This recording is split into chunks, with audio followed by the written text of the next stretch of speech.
Hello students, welcome to Allen. जैसा कि आप जानते हैं हमारी तेजस्वी चल रही है जिसमें हम लास्ट ईयर्स के जेईई एडवांस में आए हुए क्वेश्चन डिस्कस कर रहे हैं। माई सेल्फ अविनेश सैनी, और आज हम डिस्कस करने जा रहे हैं मॉडर्न फिजिक्स के जितने भी क्वेश्चन पिछले 10 ईयर्स में आए हैं वो हम आज डिस्कस करेंगे। Okay, so without wasting much time let's start. So students, ये क्वेश्चन है जो 2014 में पूछा गया जेईई एडवांस में। इसमें देखिए आपको के अल्फा एक्सरे लाइन का वेवलेंथ कंपेयर करना है, एक तो कॉपर के लिए और एक मोलिब्डेनम के लिए। सो आप जानते हैं कि जो हमारा के अल्फा लाइन है उसका जो वेवलेंथ होता है लैम्डा, इसका फॉर्मूला कुछ ऐसा होता है 1 by lambda equals to R into Z minus B का square into 1 by N 1 square minus 1 by n2 square. ये फार्मूला हम यूज कर सकते हैं। और जब के अल्फा लाइन की बात हो रही है तो n1 n2 तो फिक्स हो गए और r भी कांस्टेंट है, सो जो कंपैरिजन होगा z माइनस बी के होल स्क्वायर पर ही होगा। तो अब आप जब इन दोनों को डिवाइड करोगे lambda C U upon lambda M O, तो देखिए जब आप कॉपर रखेंगे तो यहां पर z की वैल्यू क्या होगी 29, और के अल्फा लाइन के लिए ये जो कांस्टेंट है इस कांस्टेंट b की वैल्यू होती है 1। सो कॉपर के लिए ये बनेगा 28 का स्क्वायर और MO के लिए बनेगा 41 का स्क्वायर। और जब इन दोनों को lambda C U by lambda MO करेंगे तो 41 ऊपर आ जाएगा और 28 नीचे। सिंपल सी कैलकुलेशन है जो आप बड़े आराम से कर सकते हैं, इसका होल स्क्वायर, और इसको आप कैलकुलेट करेंगे तो आपका आंसर आ जाएगा 2.14। So this was very simple question which is based on direct formula. तो ऐसा नहीं कि एडवांस में केवल बहुत भयंकर वाले क्वेश्चन पूछे जाते हैं, सिंपल वाले क्वेश्चन भी आते हैं, कुछ फार्मूला बेस्ड क्वेश्चन भी आते हैं। तो आई होप कि ये क्वेश्चन आपको क्लियरली समझ में आ गया होगा। Okay students, this is one more question from JEE advance 2014। ये क्वेश्चन है फोटोइलेक्ट्रिक इफेक्ट का, और इसमें गिवन है a metal surface is illuminated by light of 2 different wavelength. एक मेटालिक सरफेस पर 2 अलग अलग वेवलेंथ की लाइट इंसिडेंट की जाती है और उनसे जो इलेक्ट्रॉन्स निकलते हैं फोटो इलेक्ट्रॉन्स, उनकी maximum speed u1 u2 given है और आपको रेशियो गिवन है, मैक्सिमम स्पीड का रेशियो आपको दे रखा है क्वेश्चन में, दैट इज 2:1। hc की वैल्यू गिवन है 1240 electron volt nanometre. The work function of this metal, तो हमें इसका वर्क फंक्शन बताना है। आप ये जानते हो जब किसी मेटल पर हम लैम्डा वेवलेंथ की लाइट इंसिडेंट करते हैं सो उससे जो निकलने वाला इलेक्ट्रॉन से उस इलेक्ट्रॉन की मैक्सिमम काइनेटिक एनर्जी होती है hc by lambda minus work function. Maximum kinetic energy is half mv square. तो एक वेवलेंथ लैम्डा 1 गिवन है, उसके करस्पॉन्डिंग स्पीड u1 है, लैम्डा 2 के करस्पॉन्डिंग स्पीड u2 है। तो सिंपली ये भी फॉर्मूला बेस्ड क्वेश्चन ही है।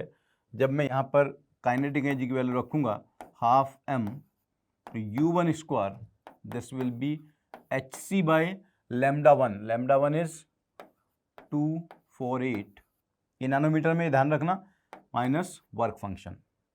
और सेकंड के लिए उसका वेवलेंथ 310 है तो ये बन जाएगा half mu2 square is hc by 310 minus work function. ये सिंपली आ जाएगा। अब आप जब इसमें hc की वैल्यू पुट करेंगे, this is equation number 2 and जो प्रीवियस था that was equation number 1।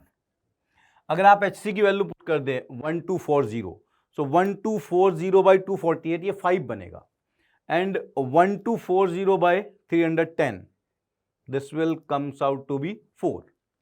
So equation simply आ जाएगी u1 बाई u2 का whole square equals to 5 minus 5 upon 4 minus 5, and u1 by u2 आपको क्वेश्चन में दे रखा है, देखो कितनी सिंपल सा है, 2/1। सो u1 बाई u2 की वैल्यू आप पुट कर देंगे, सो ये बन जाएगा 4/1 equals to 5 minus 5 upon 4 minus 5। अब इसको थोड़ा सा आप कैलकुलेट कर लीजिए तो ये आ जाएगा 16 minus 4 5 equals to 5 minus 5, so 5 will be equals to 11 ही आएगा ना, ये उस तरफ जाएगा 3 5 आएगा, not 5 5। this will be 3 5 and this is equal to 11, तो 5 इक्वल टू 11/3। और आगे अगर डेसिमल में आंसर देना है तो आप इसको डेसिमल में लिख देंगे, क्वेश्चन में गिवन होगा ऊपर जहां पर इंटीजर क्वेश्चन आता है कि उसको डेसिमल के कितने डिजिट तक बताना है, तो 3 point something will be the answer. Okay, check कर लेते हैं, ये आई थिंक ऑब्जेक्टिव क्वेश्चन था, तो इसका आंसर आ जाएगा 3.7। तो क्लियरली एक सिंपल फॉर्मूला बेस्ड क्वेश्चन था, आंसर इज ए। इसमें क्या था, हमें मैक्सिमम स्पीड का रेशियो गिवन था, तो आपको ये फॉर्मूला अप्लाई करना था जो आइंस्टाइन ने बताया था, maximum kinetic energy is energy of photon minus work function. I hope this is clear now. Okay student, this is question from J advance from 2015, जो कि रेडियो एक्टिविटी का क्वेश्चन है। A nuclear power plant supply electrical power to a village uses a radioactive material. तो जो nuclear power plant है उसमें radioactive material का use किया जा रहा है to produce electricity. The amount of fuel at the beginning is such that total power requirement of the village is 12.5% of the electrical power available from the plant at that time. If the plant is able to meet total power need of the village for maximum period of NT years, then what is the value of N? तो यहां ये जो line आपको given है, the amount of fuel at the beginning is such that the total power required of the village is 12.5% of the electrical power available.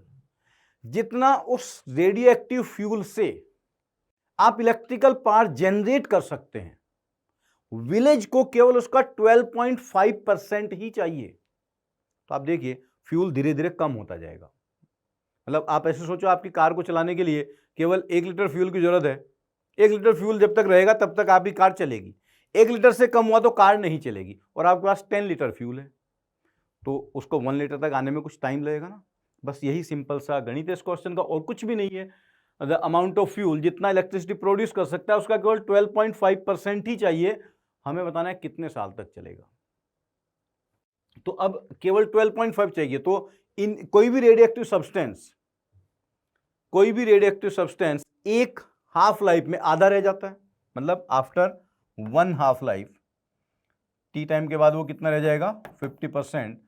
इसके और 2 half life के बाद कितना रह जाएगा 25%। और 3 हाफ लाइफ के बाद कितना रह जाएगा 12.5%। तो देखो क्वेश्चन में ये गिवन है, half life is T years, तो कितने ईयर्स के बाद वो 12.5% रह जाएगा।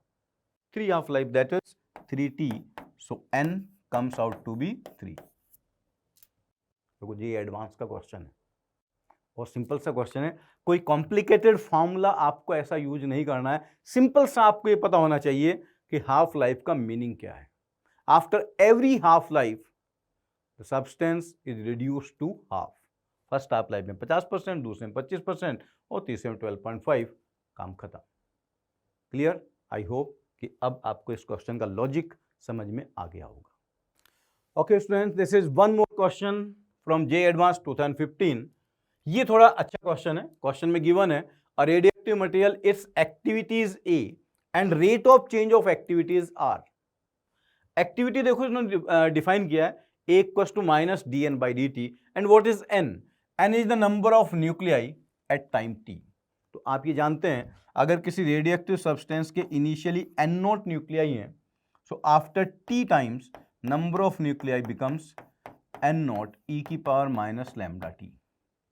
Now, if you find activity, so activity of the substance is minus dn by dt। अब देखो इसको आप डिफरेंशिएट करोगे तो ये बन जाएगा लैम्डा एन नॉट ई की power minus lambda T. This is activity. And rate of change of activity, एक बार और इसको डिफरेंशिएट कर दो, एक बार और डिफरेंशिएट कर दोगे, so rate of change of activity R minus D A by D T, negative बाहर आएगा वो खत्म हो जाएगा फिर से जैसे ए में हुआ था। तो ये बन जाएगा lambda square N naught E की पावर माइनस लैम्डा टी। ये सिंपल सा फॉर्मूला है। अब इसके आगे क्वेश्चन में कुछ भी नहीं बचा। देखो क्या गिवन है, 2 रेडियोएक्टिव सोर्सेस पी का मीन लाइफ गिवन है आपको टाउ, एंड क्यू उसका मीन लाइफ गिवन है 2 tau, have same activity at T equal to 0।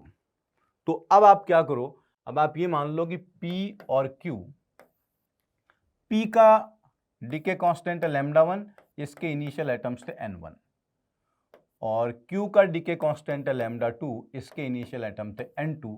तो इनिशियल एक्टिविटी दोनों की सेम है, λ1 n1 equals to λ2 n2। This is given, ये हमें गिवन है। क्या पूछा गया है? The rate of change of activity at t equals to 2 tau. इनका rate of change of activity क्या होगा? So rate of change of activity का हमारे पास ये फॉर्मूला है, lambda square N naught E की पावर माइनस लैम्डा टी। अब आप देखिए rate of change of activity of P वो होगा lambda one square N one E की power minus lambda one T, simple. और rate of change of activity of Q that will be lambda two square N two E की power minus lambda two T. इन दोनों का आपको ratio calculate करना है, I think R P by R Q बताना है। ओके, तो R P by R Q solve कर लेते हैं। R P by R Q, this comes out to be lambda one square N one upon lambda two square N two into E to the power, और देखो किस time पर solve करना है, at T equal to 2 tau पर solve करना है। तो वहां वैल्यू पुट कीजिए, ये आएगा minus 2 lambda one tau upon E to the power minus 2 lambda two tau. अब लैम्डा वन लैम्डा टू की वैल्यू भी पता कर लेते हैं। क्वेश्चन में गिवन है mean life. So mean life से आप डीके कांस्टेंट बता सकते हो। लैम्डा वन वो हो जाएगा 1 बाई टाउ और लैम्डा टू हो जाएगा 1 बाई 2 टाउ। तो जब यहां आप वैल्यू पुट करेंगे, लैम्डा वन की वैल्यू करेंगे 1 बाई टाउ, तो ई की पावर माइनस टू आएगा और ई की पावर माइनस वन आएगा, और सिंपली ये इतना रह जाएगा lambda one square N one upon lambda two square N two divided by E, यही बनेगा। और आप ये जानते हैं लैम्डा वन एन वन और लैम्डा टू एन टू बराबर थे, तो यहां से एक चीज तो वैसे ही खत्म हो गई, और क्या बच गया, lambda one by lambda two into E. अब lambda one by lambda two, देखो वहां से 2 पता चल रहा है, so this is equal to 2 by E. क्या कैलकुलेट करना था हमें? If this ratio is n by n, then we have to find n, so n comes out to be 2। Simple सा कैलकुलेशन बेस्ड क्वेश्चन था, थोड़ा सा आपको ठीक से बस चीजें पता होनी चाहिए। मॉडर्न फिजिक्स में जो क्वेश्चन है वो बहुत ज्यादा मुश्किल वाले नहीं आते, बहुत डीप इनसाइट वाले क्वेश्चन अभी तक नहीं पूछे हैं। अभी क्या है कि वो थोड़ा सा फॉर्मूला बेस्ड क्वेश्चन ज्यादा पूछे जा रहे हैं। सो आई होप कि आपको ये क्वेश्चन समझ में आ गया होगा। Okay okay student, this is question from JEE advance 2015। इसमें आपको एक न्यूक्लियर रिएक्शन गिवन है, और न्यूक्लियर रिएक्शन में आप जानते हैं कि एनर्जी में जो भी लॉस होता है that is called Q value. और क्यू वैल्यू जब सॉल्व करते हैं तो हम कैसे कैलकुलेट करते हैं? 2 तरीके से सॉल्व किया जाता है। इट इज इधर rest mass energy of reactant minus rest mass energy of product, या फिर binding energy of product minus binding energy of reactants. तो इसमें देखिए 2 तो ये एटम बने हैं, 2 न्यूक्लियाई नए बने हैं, और 2 पार्टिकल्स निकले हैं। और जो दोनों पार्टिकल्स निकले उनकी काइनेटिक एनर्जी आपको गिवन है। अब आपको ये पहचानना है कि वो एक्स और वाई क्या क्या है, और जो 2 डॉटर न्यूक्लियाई हैं इन दोनों की काइनेटिक एनर्जी क्या होगी। तो पहले तो उसे पहचान लेते हो क्या क्या है। तो देखिए इस रिएक्टेंट में एटॉमिक नंबर 92 है, और इन दोनों का एटॉमिक नंबर ऐड करोगे तो ये भी 92 होगा, तो न्यूक्लियस के अंदर तो कोई चेंज नहीं हुआ। अब अगर हम मास नंबर देखें 236 है, एंड 140 प्लस 94 ये 234 है, इसका मतलब मास नंबर 2 डिक्रीज हो गया, तो डेफिनेटली 2 न्यूट्रॉन ही निकले होंगे। सो एक्स भी न्यूट्रॉन होगा और वाई भी न्यूट्रॉन होगा। अब ये बताना है कि जो बचे हुए 2 डॉटर न्यूक्लियाई हैं इनकी काइनेटिक एनर्जी क्या होगी। आप सबसे पहले आइडिया लगा सकते हैं कि इन दोनों में से किसकी काइनेटिक एनर्जी ज्यादा होगी।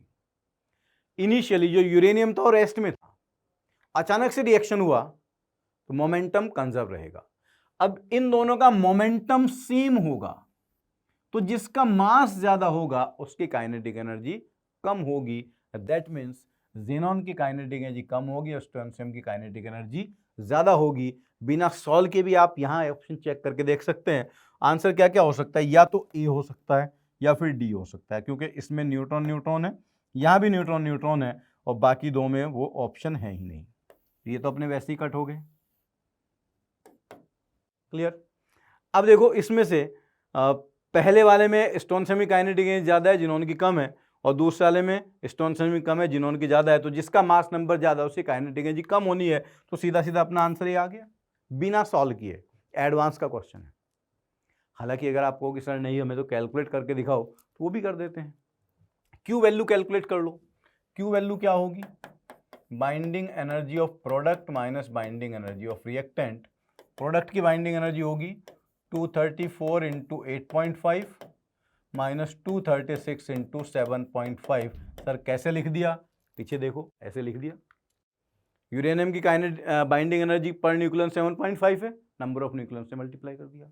इन दोनों की सेम है 8.5 8.5, तो अलग अलग लिखने के बजाय दोनों के न्यूक्लियॉन्स ऐड किए, 8.5 से मल्टीप्लाई कर दिया। तो इसे सॉल्व करोगे तो ये आंसर आ जाएगा 219 MeV। इस 219 में से 2 और 2 तो x और y को मिल गया, तो 4 मिलियन इलेक्ट्रॉन वोल्ट तो जा चुका है। तो बचा कितना हमारे पास? 215। सो स्टोनशियम और जेनन के काइनेटिक एनर्जी का सम 215 होना चाहिए। आप देख लो 215 है क्या? यस, दोनों का सम 215 है, और जो हैवी है उसकी काइनेटिक एनर्जी कम होगी, जो लाइट है उसकी काइनेटिक एनर्जी ज्यादा होगी। ये सिंपल सा क्वेश्चन था, बिना सॉल्व किए भी आंसर लिख सकते थे। आई एम श्योर कि आपको ये क्वेश्चन समझ में आ गया होगा। Okay students, this is question from J advance 2015। इसमें कहा गया consider a hydrogen atom with electron in nth orbital. Hydrogen atom के अंदर इलेक्ट्रॉन nth ऑर्बिट में है। Electromagnetic radiation of wavelength 90 nanometre use to ionise the atom. तो उसको हमने आयनाइज करा दिया। आयनाइज कराने का मतलब उस nth ऑर्बिट से इलेक्ट्रॉन बाहर निकल गया, एटम से बाहर चला गया। If the kinetic energy of ejected electron, बाहर निकला और बाहर निकलने के बाद भी उसके पास काइनेटिक एनर्जी है। सो एक्चुअल में जब वो nth ऑर्बिट में रहा होगा तो उसकी एनर्जी होगी कितनी? -13.6 Z² बाई n स्क्वायर। अब क्योंकि हाइड्रोजन एटम की बात हो रही है तो सीधा सीधा -13.6 अपॉन n स्क्वायर हो गया। तो आपको करना क्या है, जब उसको इन्फिनिटी पर ले जाना है तो एक तो इसको हम बाइंडिंग एनर्जी भी कह सकते हैं, आयनाइजेशन एनर्जी भी कह सकते हैं। अगर जस्ट बाहर निकालना है तो 13.6 बाई n स्क्वायर एनर्जी देनी पड़ेगी। बाहर निकलने के बाद अगर काइनेटिक एनर्जी बची हुई है, so you can say -13.6 by n square plus, और काइनेटिक एनर्जी कितनी बची है? 10.4 इलेक्ट्रॉन वोल्ट। ये ऑलरेडी इलेक्ट्रॉन वोल्ट में ही होता है, and this is equal to hc by lambda. आप ध्यान दो, hc ऑलरेडी आपको इलेक्ट्रॉन वोल्ट की यूनिट में गिवन है और लैम्डा नैनोमीटर की यूनिट में गिवन है। सो ये आ जाएगा 1242 बाई 90। आप यहां से सॉल्व करोगे तो n स्क्वायर की वैल्यू आ जाएगी 4 and n will be equal to 2। Very simple straightforward question. एक ऑर्बिट में इलेक्ट्रॉन है, वहां से उसको निकालना है एटम से बाहर, आयनाइज करना है, और आयनाइज करने के बाद भी उसके पास एनर्जी बची होनी चाहिए। तो उसे हमें इतनी एनर्जी देनी पड़ेगी कि उसकी जो टोटल एनर्जी है वो binding energy plus kinetic energy के सम के बराबर हो सके। Clear? So student, this question is was asked in JEE advance 2015। इसमें कहा गया photo electric effect with incident photon wavelength. जो फोटोन मेटल प्लेट पर इंसिडेंट हो रहा है उसका वेवलेंथ गिवन है आपको, और stopping potential V naught given है।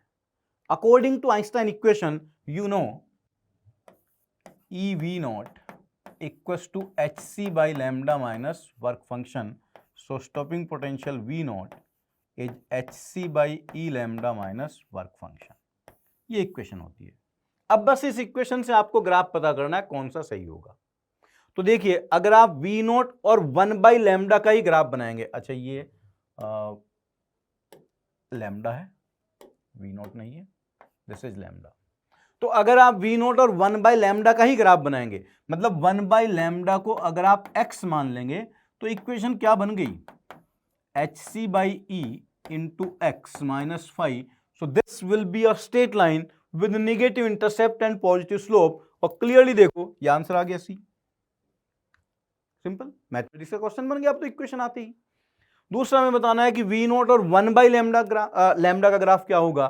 तो यू कैन विजुलाइज, अगर आप लैम्डा की वैल्यू चेंज करेंगे, अगर आप लैम्डा को कम करते जाएंगे, if you are decreasing wavelength, so V naught will be increasing, ऐसा ग्राफ।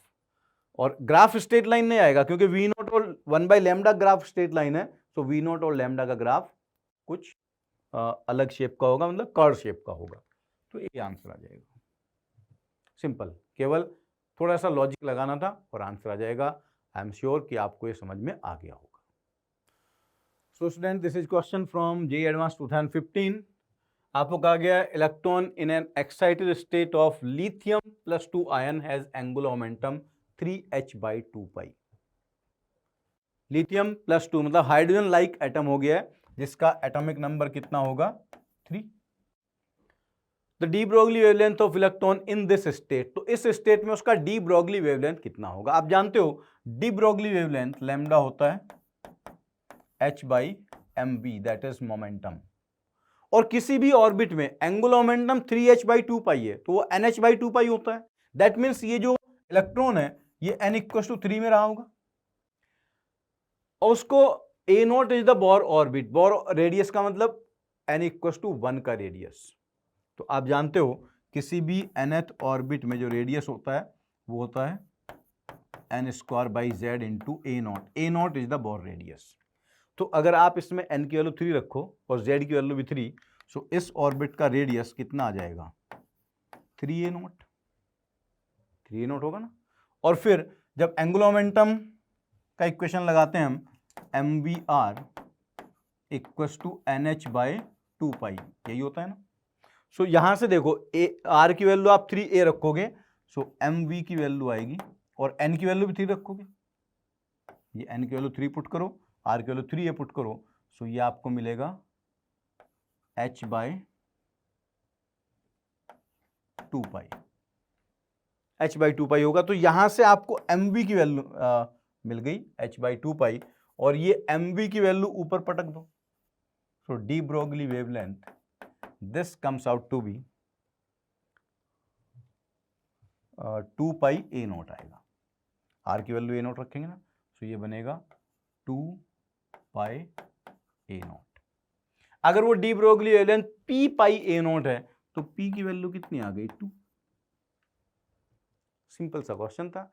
एक तो इसमें बोर पोस्टुलेट लगाना था, किसी भी nth ऑर्बिट में एंगुलर मोमेंटम nh/2π होता है, 3h/2π गिवन है, तो उस समय ये पता चल गया इलेक्ट्रॉन किस ऑर्बिट में है। उस ऑर्बिट का हमने रेडियस कैलकुलेट कर लिया, रेडियस मिल गया। अब हमें चाहिए था लीनियर मोमेंटम, तो उसके लिए हमने वो एंगुलर मोमेंटम वाला कॉन्सेप्ट लगा दिया, mvr = nh/3π। r की वैल्यू 3a0 रख दिया और n की वैल्यू 3 पुट कर दिया। तो यहां से mv की वैल्यू आ गई h/2πa0, और h/mv होता है डी ब्रोगली वेवलेंथ, वो आ गया 2πa0। It is very simple question and I am sure कि ये आपको अच्छे से समझ में आ गया होगा। Okay student, this is question from JEE advance 2016, जो देखने में बहुत बड़ा सा लग रहा है, सॉल्व करने में उतना ही छोटा सा है, उतना ही सिंपल है, बस थोड़ी सी कैलकुलेशन जरूर है इसमें। In historical experiment to determine Planck constant, Planck constant की वैल्यू में सॉल्व करनी है।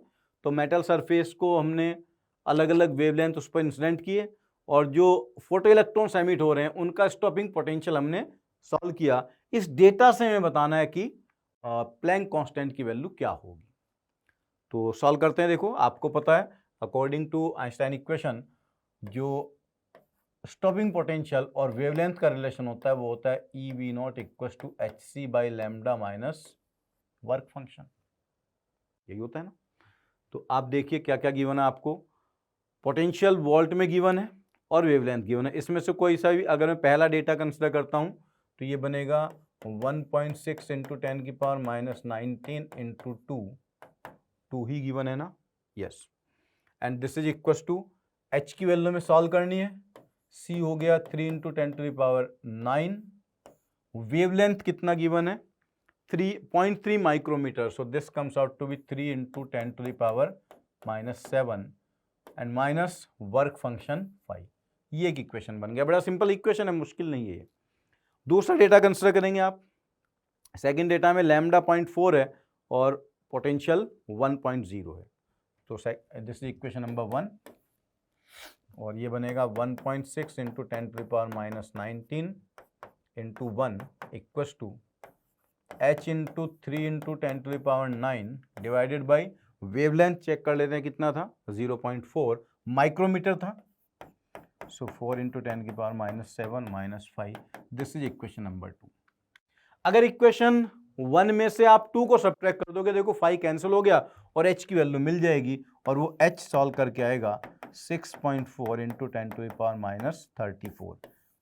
जस्ट इसके बाद केवल कैलकुलेशन वाला पार्ट बचा है, वो आप आराम से सॉल्व कर लेंगे। आई एम वेरी श्योर कि वो आपसे सॉल्व हो जाएगा। आपको बस केवल ये देखना था कि भाई कौन सा इक्वेशन यूज करना है। इतना बड़ा क्वेश्चन को पढ़ने की जरूरत भी नहीं है। प्लैंक कांस्टेंट बताना है, वेवलेंथ और स्टॉपिंग पोटेंशियल गिवन है, तो स्टॉपिंग पोटेंशियल वाला रिलेशन हमने डायरेक्टली अप्लाई कर दिया और h की वैल्यू मिल गई। आई एम श्योर कि आपको क्वेश्चन समझ में आ गया होगा। सो student, this is question from J advance 2016। अच्छा क्वेश्चन है। इसमें गिवन है 5b12 having mass this much undergoes beta decay. इसमें बीटा डीके होता है, तो ये कुछ ऐसा हुआ होगा 5b12 और इससे क्या बना हमारे पास 6c12 एक्साइटेड स्टेट में 6c12 बन गया। अब ये बताओ उसके साथ क्या इमिट होगा, बीटा पॉजिटिव पार्टिकल या beta negative particle. Mass number change नहीं हुआ, एटॉमिक नंबर एक बढ़ गया है। तो एक न्यूट्रॉन किस में कन्वर्ट हुआ होगा, प्रोटॉन और इलेक्ट्रॉन में। तो यहां से एक बीटा निगेटिव और साथ में एक और पार्टिकल निकलेगा और कुछ क्यू वैल्यू होगी, right. The maximum kinetic energy of beta particle in the unit of MeV। तो इस बीटा पार्टिकल की आपको काइनेटिक एनर्जी बतानी है। अब देखो सबसे पहले आप इस रिएक्शन की क्यू वैल्यू कैलकुलेट कर लो, कितनी होगी। क्यू वैल्यू होगा rest mass energy of reactant minus rest mass energy of product. तो क्वेश्चन में रेस्ट मास गिवन है, बेरिलियम का है 12.014 और इसका तो 12 भी होता है, सबको पता है, इंटू 931। सो MeV में आंसर आ जाएगा और इसको सॉल्व करके आएगा 13.041 मिलियन इलेक्ट्रॉन वोल्ट। इतनी क्यू वैल्यू रिलीज हुई है। वो क्यू वैल्यू कहां कहां जाएगी, उस क्यू वैल्यू का कुछ पार्ट इस कार्बन न्यूक्लियस को मिल गया जिसके कारण ये एक्साइटेड स्टेट में है, और बाकी बचा पार्ट किसे मिल जाएगा, बीटा पार्टिकल को। तो इसे कितना पार्ट मिला है 4.041। So kinetic energy of beta particle is Q value minus ये जो एनर्जी ऑफ 6c12 स्टार बनाया हुआ है इसलिए क्योंकि वो एक्साइटेड स्टेट में है। तो 13.041 में से 4.041 आप सब्ट्रैक्ट करोगे तो answer will be very simple 9 million electron volt.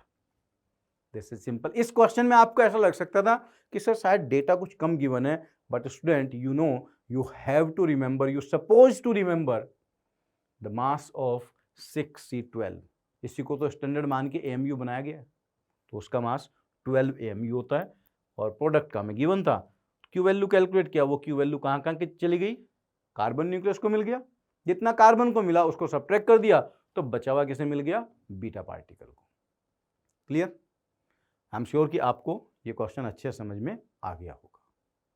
तो student, this is question from J advance 2016 और ये बहुत ही बढ़िया क्वेश्चन है जहां पर न्यूक्लियर फिजिक्स और इलेक्ट्रोस्टैटिक को मर्ज करके एक बढ़िया क्वेश्चन बनाया गया है। The electrostatic energy of Z protons uniformly distributed through a spherical nucleus of radius r। आप जानते हो न्यूक्लियस के अंदर प्रोटॉन्स होते हैं, न्यूट्रॉन्स होते हैं। न्यूट्रॉन तो कोलम्बिक अट्रैक्शन में कोई पार्टिसिपेट नहीं करेंगे, लेकिन प्रोटॉन्स में कोलम्बिक अट्रैक्शन होता है, तो उसके कारण उनकी एक पोटेंशियल एनर्जी भी होती है। तो इन्होंने कहा है कि भाई उनकी जो इलेक्ट्रोस्टैटिक एनर्जी है वो इतनी है। ये फॉर्मूला आपको दे दिया। The measured mass of neutron, neutron का मास गिवन है और आपको the measure masses of 1H1 N7 N15 8O15 इन सब का मास गिवन है AMU यूनिट में। मतलब ये रेस्ट मास एनर्जी गिवन है आपको, मास नहीं। जब AMU यूनिट में होता है तो मास को यहां पर हम एनर्जी के यूनिट में रिप्रेजेंट करते हैं, which is AMU 1 atomic mass unit. इसको कभी कभी केवल U भी लिख दिया जाता है। Given that radii of both 7n15 and 8o15 are same, इनका रेडियस दोनों का आपको सेम मानना है, दोनों के न्यूक्लियस का, और 1 एटॉमिक मास यूनिट की वैल्यू गिवन है, ये सब डेटा आपको दे रखा है। आपको बताना है assuming that the difference between binding energies is purely due to electrostatic energy, मतलब इन दोनों सब्सटेंस की, इन दोनों न्यूक्लियाई की बाइंडिंग एनर्जी में जो डिफरेंस है वो डिफरेंस केवल इसलिए है कि वो इलेक्ट्रोस्टैटिक एनर्जी दोनों की अलग अलग होगी। क्यों होगी अलग अलग? क्योंकि एक के अंदर Z की वैल्यू 7 है और दूसरे में Z की वैल्यू 8 है। एक में Z 7 है और एक में Z 8 है। आर दोनों का सेम कंसिडर करना है, आपको क्वेश्चन में लिखा हुआ है, तो आपको बताना है कि रेडियस ऑफ ईदर न्यूक्लियाई कितना होगा। तो किसी भी एक का बताना है तो दोनों का उतना ही क्वेश्चन में ऑलरेडी माना हुआ है। क्लियर? तो चलिए पहले हम ये सॉल्व करते हैं कि दोनों की बाइंडिंग एनर्जी में डिफरेंस कितना होगा। अगर मैं सॉल्व करता हूं बाइंडिंग एनर्जी ऑफ 7n15, उसकी बाइंडिंग एनर्जी कैसे सॉल्व की जाती है? किसी भी न्यूक्लियाई की बाइंडिंग एनर्जी कैसे सॉल्व करते हैं? मास डिफेक्ट इनटू सी स्क्वायर, या आप कह सकते हैं mass of nucleons minus mass of nucleus. तो इसके अंदर न्यूट्रॉन कितने हैं? ऐसे लिख सकते हो आप, न्यूट्रॉन इसके अंदर कितने हो गए? 8 times mass of neutron plus 7 times mass of proton minus mass of 7n15। वो ऑलरेडी एएमयू में गिवन है, तो उसका आप 931 से मल्टीप्लाई कर देंगे, 100 मिलियन इलेक्ट्रॉन वोल्ट में आ जाएगा। ये बाइंडिंग एनर्जी होगी 7, इसको मैं E1 लिख देता हूं। अब जब आप लिखेंगे 8O15 का, चेक कर लेते हैं 8O15 ही है क्या? Yes, 8O15। इसकी बाइंडिंग एनर्जी को E2 लिख देते हैं, ये होगा 7 times mass of neutron plus 8 times mass of proton minus mass of 8O15 into 931। अब देखो बेटा, कैलकुलेशन आपको खुद करनी है, इसमें कैलकुलेशन वाला क्वेश्चन है थोड़ा सा। क्वेश्चन में आपको ये प्रोटॉन का मास, न्यूट्रॉन का मास, ये सारे गिवन है। Measured mass of neutron 7n1, ये सारी वैल्यू दे रखी है आपको, 3 और 4। इनफैक्ट यहाँ शायद लिखने में कुछ गड़बड़ हो गई है। ये प्रोटॉन का मास है, ये न्यूट्रॉन का मास है, ये प्रोटॉन का है, और ये वाला नाइट्रोजन का है, और इधर वाला हाइड्रोजन का है। सबकी वैल्यू आप वहां पर पुट कर देंगे तो इन दोनों की एनर्जी का जो डिफरेंस आएगा वो बनेगा 3.5359 मिलियन इलेक्ट्रॉन वोल्ट। इतना मिल जाएगा आपको। कैलकुलेट करो, कैलकुलेशन वाला काम है, वो आप खुद कर सकते हो। अब इन्होंने कहा कि ये जो एनर्जी का डिफरेंस है, this difference is due to electrostatic energy. अब दोनों की इलेक्ट्रोस्टैटिक एनर्जी का डिफरेंस सॉल्व करते हैं। इलेक्ट्रोस्टैटिक एनर्जी का डिफरेंस डेल्टा ई, या इसी को मैं लिख देता हूं, दिस इज इक्वल टू, देखो जब आप ऑक्सीजन के लिए लिखोगे तो ऑक्सीजन के लिए जेड की वैल्यू 8 आएगी और जेड -1 7 बन जाएगा, रख दो वैल्यू।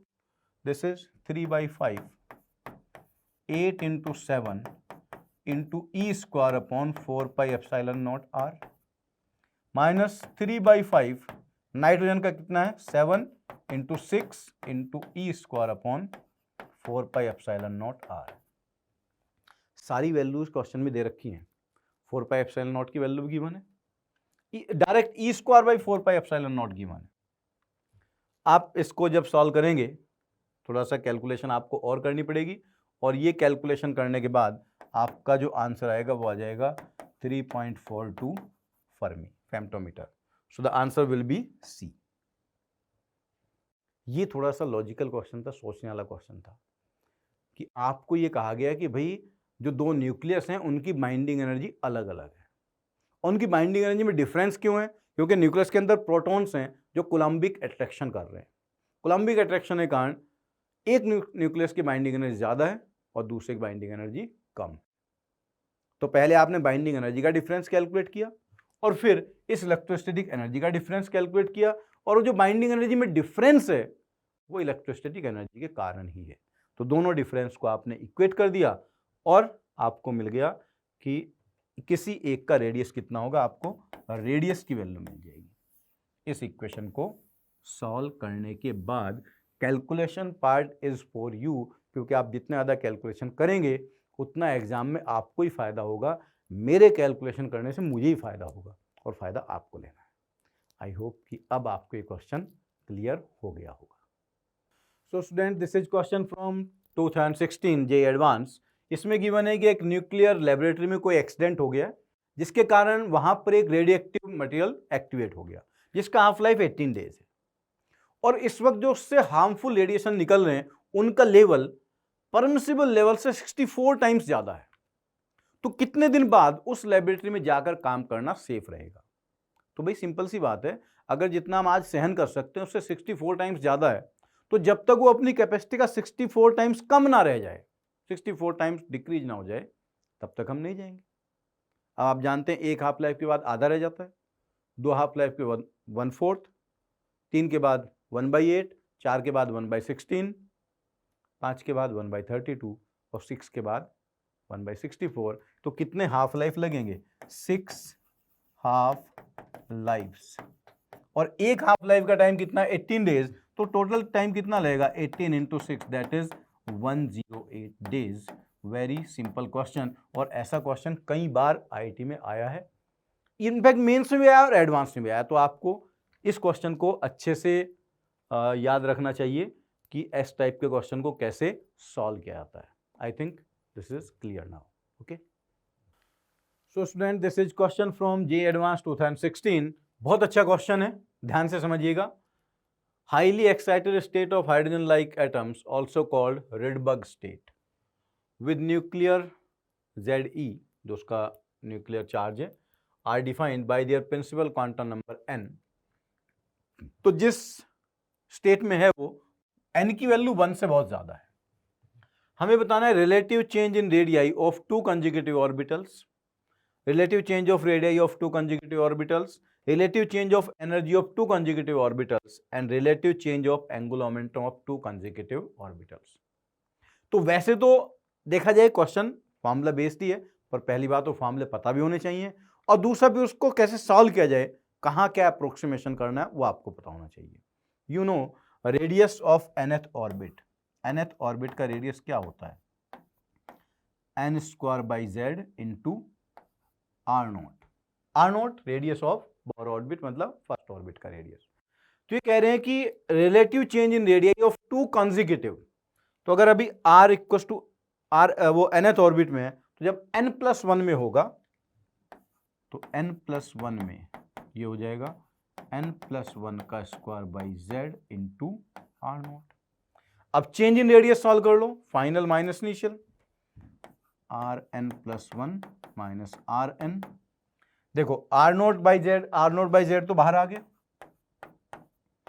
और ये बचेगा n+1² - n²।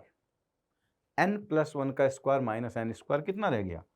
2n+1। सिंपल सी कैलकुलेशन है, डायरेक्ट भी लिख सकते हो आप। लेकिन ये तो हुआ चेंज इन रेडियस, हमें बताना है relative change in radius, that is change in radius upon rn।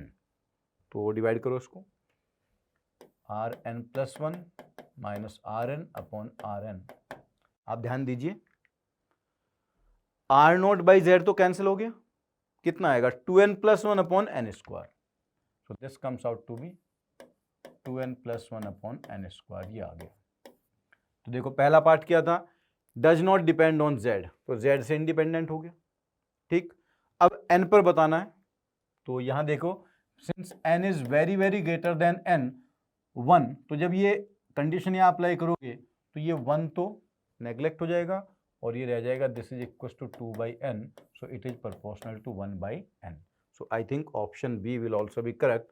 बेटा ये l नहीं है, दिस इज 1/n, ये भी 1/n है और इधर भी 1/n है। दिस इज नॉट l, वो केवल टाइपिंग मिस्टेक है। ओके, अब हमें बताना है relative change in energy and relative change in angular momentum. Angular momentum का फॉर्मूला थोड़ा सिंपल सा होता है, उसको पहले सॉल्व कर लेते हैं। रिलेटिव चेंज इन एंगुलर मोमेंटम, तो किसी nth ऑर्बिट में एंगुलर मोमेंटम क्या होता है? सीधा लिखो ना, nh/2π। ये थोड़ा सोचने वाली बात है, mbr मत लिखो, नहीं तो v और r दोनों लिखने पड़ जाएंगे। आप तो nh/2π लिखो। n+1th ऑर्बिट का क्या होगा? n+1h/2π। तो दोनों का डिफरेंस डेल्टा l वो हो जाएगा h/2π। h/2π आएगा ना, और फिर हमें पूछा गया रिलेटिव चेंज, तो delta L by L N, देखो इससे डिवाइड करोगे, so this is equal to 1/n।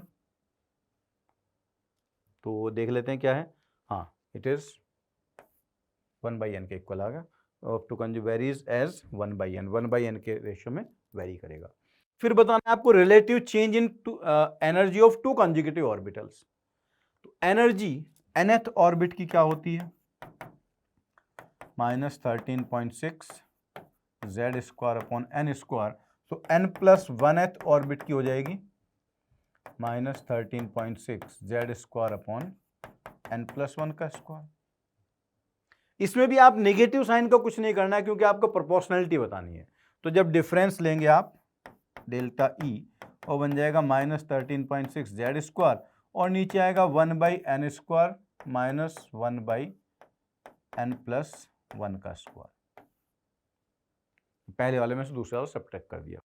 तो जब इसको आप एलसीएम लोगे और ऊपर सॉल्व करोगे, देखो ऊपर आएगा n+1 का स्क्वायर माइनस n स्क्वायर, तो सिंपली ये बन जाएगा -13.6 z स्क्वायर इंटू 2n+1, और नीचे होगा n+1 का स्क्वायर इंटू n स्क्वायर, ये होगा। ये तो रिलेटिव चेंज है, ये तो चेंज है, रिलेटिव चेंज बताना है तो आपको क्या करना होगा, delta E by E N. ध्यान से देखिए, जब डेल्टा ई बाई एन करोगे तो -13.6 और जेड स्क्वायर तो सब खत्म हो गए, और ये नीचे से एन स्क्वायर भी खत्म हो गया, तो बचा क्या, 2n+1 अपॉन n+1 का होल स्क्वायर। अब 1 को करो आप नेग्लेक्ट, तो ये कितना आ गया, 2/n। सो 1/n के प्रोपोर्शनल में चेंज होगा। क्या 1/n ही लिखा हुआ है, नहीं 1/n³ लिखा हुआ है, तो बी सी ऑप्शन हो गया गलत। So answer will be A, B and D. देखिए सिंपल मैथमेटिक्स बेस्ड क्वेश्चन था, आपको ये पता होना चाहिए कि nth ऑर्बिट का रेडियस कितना होता है, nth ऑर्बिट का एंगुलर मोमेंटम कैसे लिखते हैं, nth ऑर्बिट की एनर्जी कैसे लिखते हैं, और इसके बाद फिर जब वो n+1 गिवन है, तो भाई जब भी हम क्वेश्चन में अप्रोक्सीमेशन करते हैं, किसी भी क्वेश्चन में अगर कहीं अप्रोक्सीमेशन करना है तो ये ध्यान रखना, कभी भी बीच वाले स्टेप में या शुरुआत में अप्रोक्सीमेशन मत करो, पूरा लास्ट तक कैलकुलेट करते जाओ। जिस पॉइंट के बाद जाकर अब आगे कैलकुलेशन नहीं होनी है, वहां जाके अप्रोक्सीमेशन लगाओ हमेशा, क्योंकि अगर आपने यही जब लिखा n+1, यही 1 को नेग्लेक्ट कर दिया तो बराबर आगे ना 0 हो जाएगा। तो अप्रोक्सीमेशन हमेशा लास्ट स्टेप पे जाकर करते हैं, ये बहुत इंपॉर्टेंट पॉइंट है, और इस टाइप पॉइंट पर ही क्वेश्चन आईआईटी कई बार पूछ चुका है, जहां जिन्होंने बीच में अप्रोक्सीमेशन कर दिया आंसर गलत आ गया, जो लास्ट स्टेप पर जाकर अप्रोक्सीमेशन किए उनका आंसर सही आ गया। सो आई होप कि आपको ये क्वेश्चन और जिस क्वेश्चन के थ्रू मैसेज मैंने दिया आपको कि अप्रोक्सीमेशन कब करना है, वो पॉइंट आपको डेफिनेटली क्लियर हो गया होगा। Students, this is question from J advance 2016। Hydrogen atom in ground state, एक हाइड्रोजन एटम है ग्राउंड स्टेट में। हाइड्रोजन एटम के ग्राउंड स्टेट में होने का मतलब उसमें जो इलेक्ट्रॉन पड़ा हुआ है वह n=1 में है, राइट। उसको एक फोटोन दिया गया जिसका वेवलेंथ है 970 एंगस्ट्रॉम, और वो फिर किसी अपर ऑर्बिट में चला गया। तो वहां से जब वापस आएगा तो फोटोन इमिट करेगा, स्पेक्ट्रल लाइंस बनेंगी। आपको बताना है उसके एमिशन स्पेक्ट्रम में कितने स्पेक्ट्रल लाइंस प्रेजेंट होंगे। जब हायर ऑर्बिट से हायर ऑर्बिट में जाता है, लोअर से हायर में तो एब्जॉर्प्शन स्पेक्ट्रा होता है, जब हायर से लोअर में आता है तो वो एमिशन स्पेक्ट्रा होता है। तो आप सिंपली ये सॉल्व कर लो कि वो किस ऑर्बिट में चला गया होगा। तो अगर वो ग्राउंड स्टेट में था तो किसी भी nth ऑर्बिट की एनर्जी क्या होती है, -13.6 z square by n square. पहले n=1 में था और अब nth ऑर्बिट में गया तो उसको कितनी एनर्जी चाहिए, En minus E1, this is equal to hc by lambda. En कितना आ गया, -13.6, हाइड्रोजन एटम है Z तो हो गया 1, माइनस 13.6 इक्वल टू hc की वैल्यू आपको देखो गिवन है already, hc by E electron volt में गिवन है, और लैम्डा की वैल्यू पुट कर दो इसमें तो hc बाई 970 एंगस्ट्रॉम। एंगस्ट्रॉम को मीटर में कन्वर्ट कर लो, 10⁻⁻10। Hc की वैल्यू इधर से पुट कर दो, इलेक्ट्रॉन वोल्ट में आएगा। इसे आप सॉल्व करोगे तो n की वैल्यू आ जाएगी 4। कैलकुलेशन वाला पार्ट आपका है, कैलकुलेशन आपको करनी है क्योंकि एग्जाम में भी आपको खुद ही करनी होगी। बहुत मुश्किल कैलकुलेशन नहीं है, आईआईटी वाले डेटा ऐसा सेट करते हैं कि सब कुछ कट फिट के इजीली आंसर आ जाता है। n = 4। अब वो 4 से 1 में आ रहा है तो कितनी स्पेक्ट्रल लाइन एमिट करेगा, NC2, ये फार्मूला आपको पता होगा, तो 4C2 spectral line will be 6. So there will be total 6 emission spectral lines when electron will make transition from n = 4 to n = 1. I hope कि आपको क्वेश्चन समझ में आ गया होगा। Okay students, this is question from JEE Advanced 2016. A light of wavelength lambda ph, एक photon है जिसका वेवलेंथ लैम्डा ph है, वो एक मेटल पर इंसिडेंट होता है। इस मेटल से इलेक्ट्रॉन निकलते हैं, तो ये इलेक्ट्रॉन निकले, उधर पॉजिटिव तो पॉजिटिव की तरफ जाएंगे, पोटेंशियल V लगाया हुआ है, तो वहां तक जाते आते उनकी एनर्जी में कितना इंक्रीज हो जाएगा, EV। ये सिंपल सी बात है। A potential difference V is maintained between the electrodes if the minimum de Broglie wavelength of electron passing through the anode is lambda E। तो यहां जो इलेक्ट्रॉन पहुंचेगा उसका de Broglie wavelength lambda E है। अब वो de Broglie wavelength कैसे solve करेंगे, पहले एग्जैक्ट फॉर्मूले पर चलते हैं। आपने जो फोटोन इमिट किया उसका वेवलेंथ लैम्डा ph है, तो आप लिख सकते हो इस फोटोन की एनर्जी है hc/λph।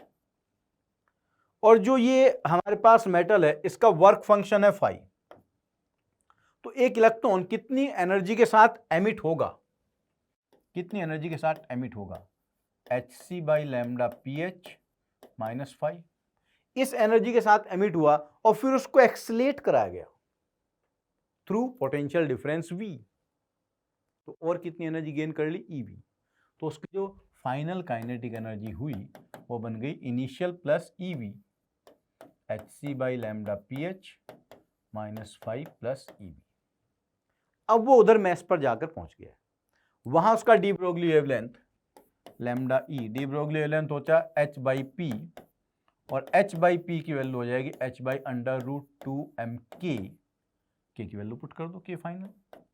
So de Broglie wavelength comes out to be h/√2m into hc/λph - phi plus EV। ये मिला हमें एग्जैक्ट फार्मूला। इस फार्मूले के अकॉर्डिंग अब उन सारे ऑप्शन को हमें चेक करना है कि क्या होंगे। पहला ऑप्शन चेक करते हैं, फॉर लार्ज पोटेंशियल डिफरेंस, अगर पोटेंशियल डिफरेंस बहुत ज्यादा है, φ/e से बड़ा है, तो देखिए φ/e से बड़ा है तो ये टर्म तो नेग्लेक्ट हो जाएगा, और यहां पर इस टर्म का हमें पता नहीं कितना बड़ा है छोटा। तो अगर मैं मान लूं कि जो hc/λph वाला टर्म भी खत्म हो जाए तो नीचे केवल √v बचेगा ना, नीचे √v बचेगा केवल, और फिर आप v को 4 टाइम्स कर दोगे तो डी ब्रोगली वेवलेंथ आधा हो जाएगा, लेकिन नीचे केवल EV नहीं बचा हुआ है।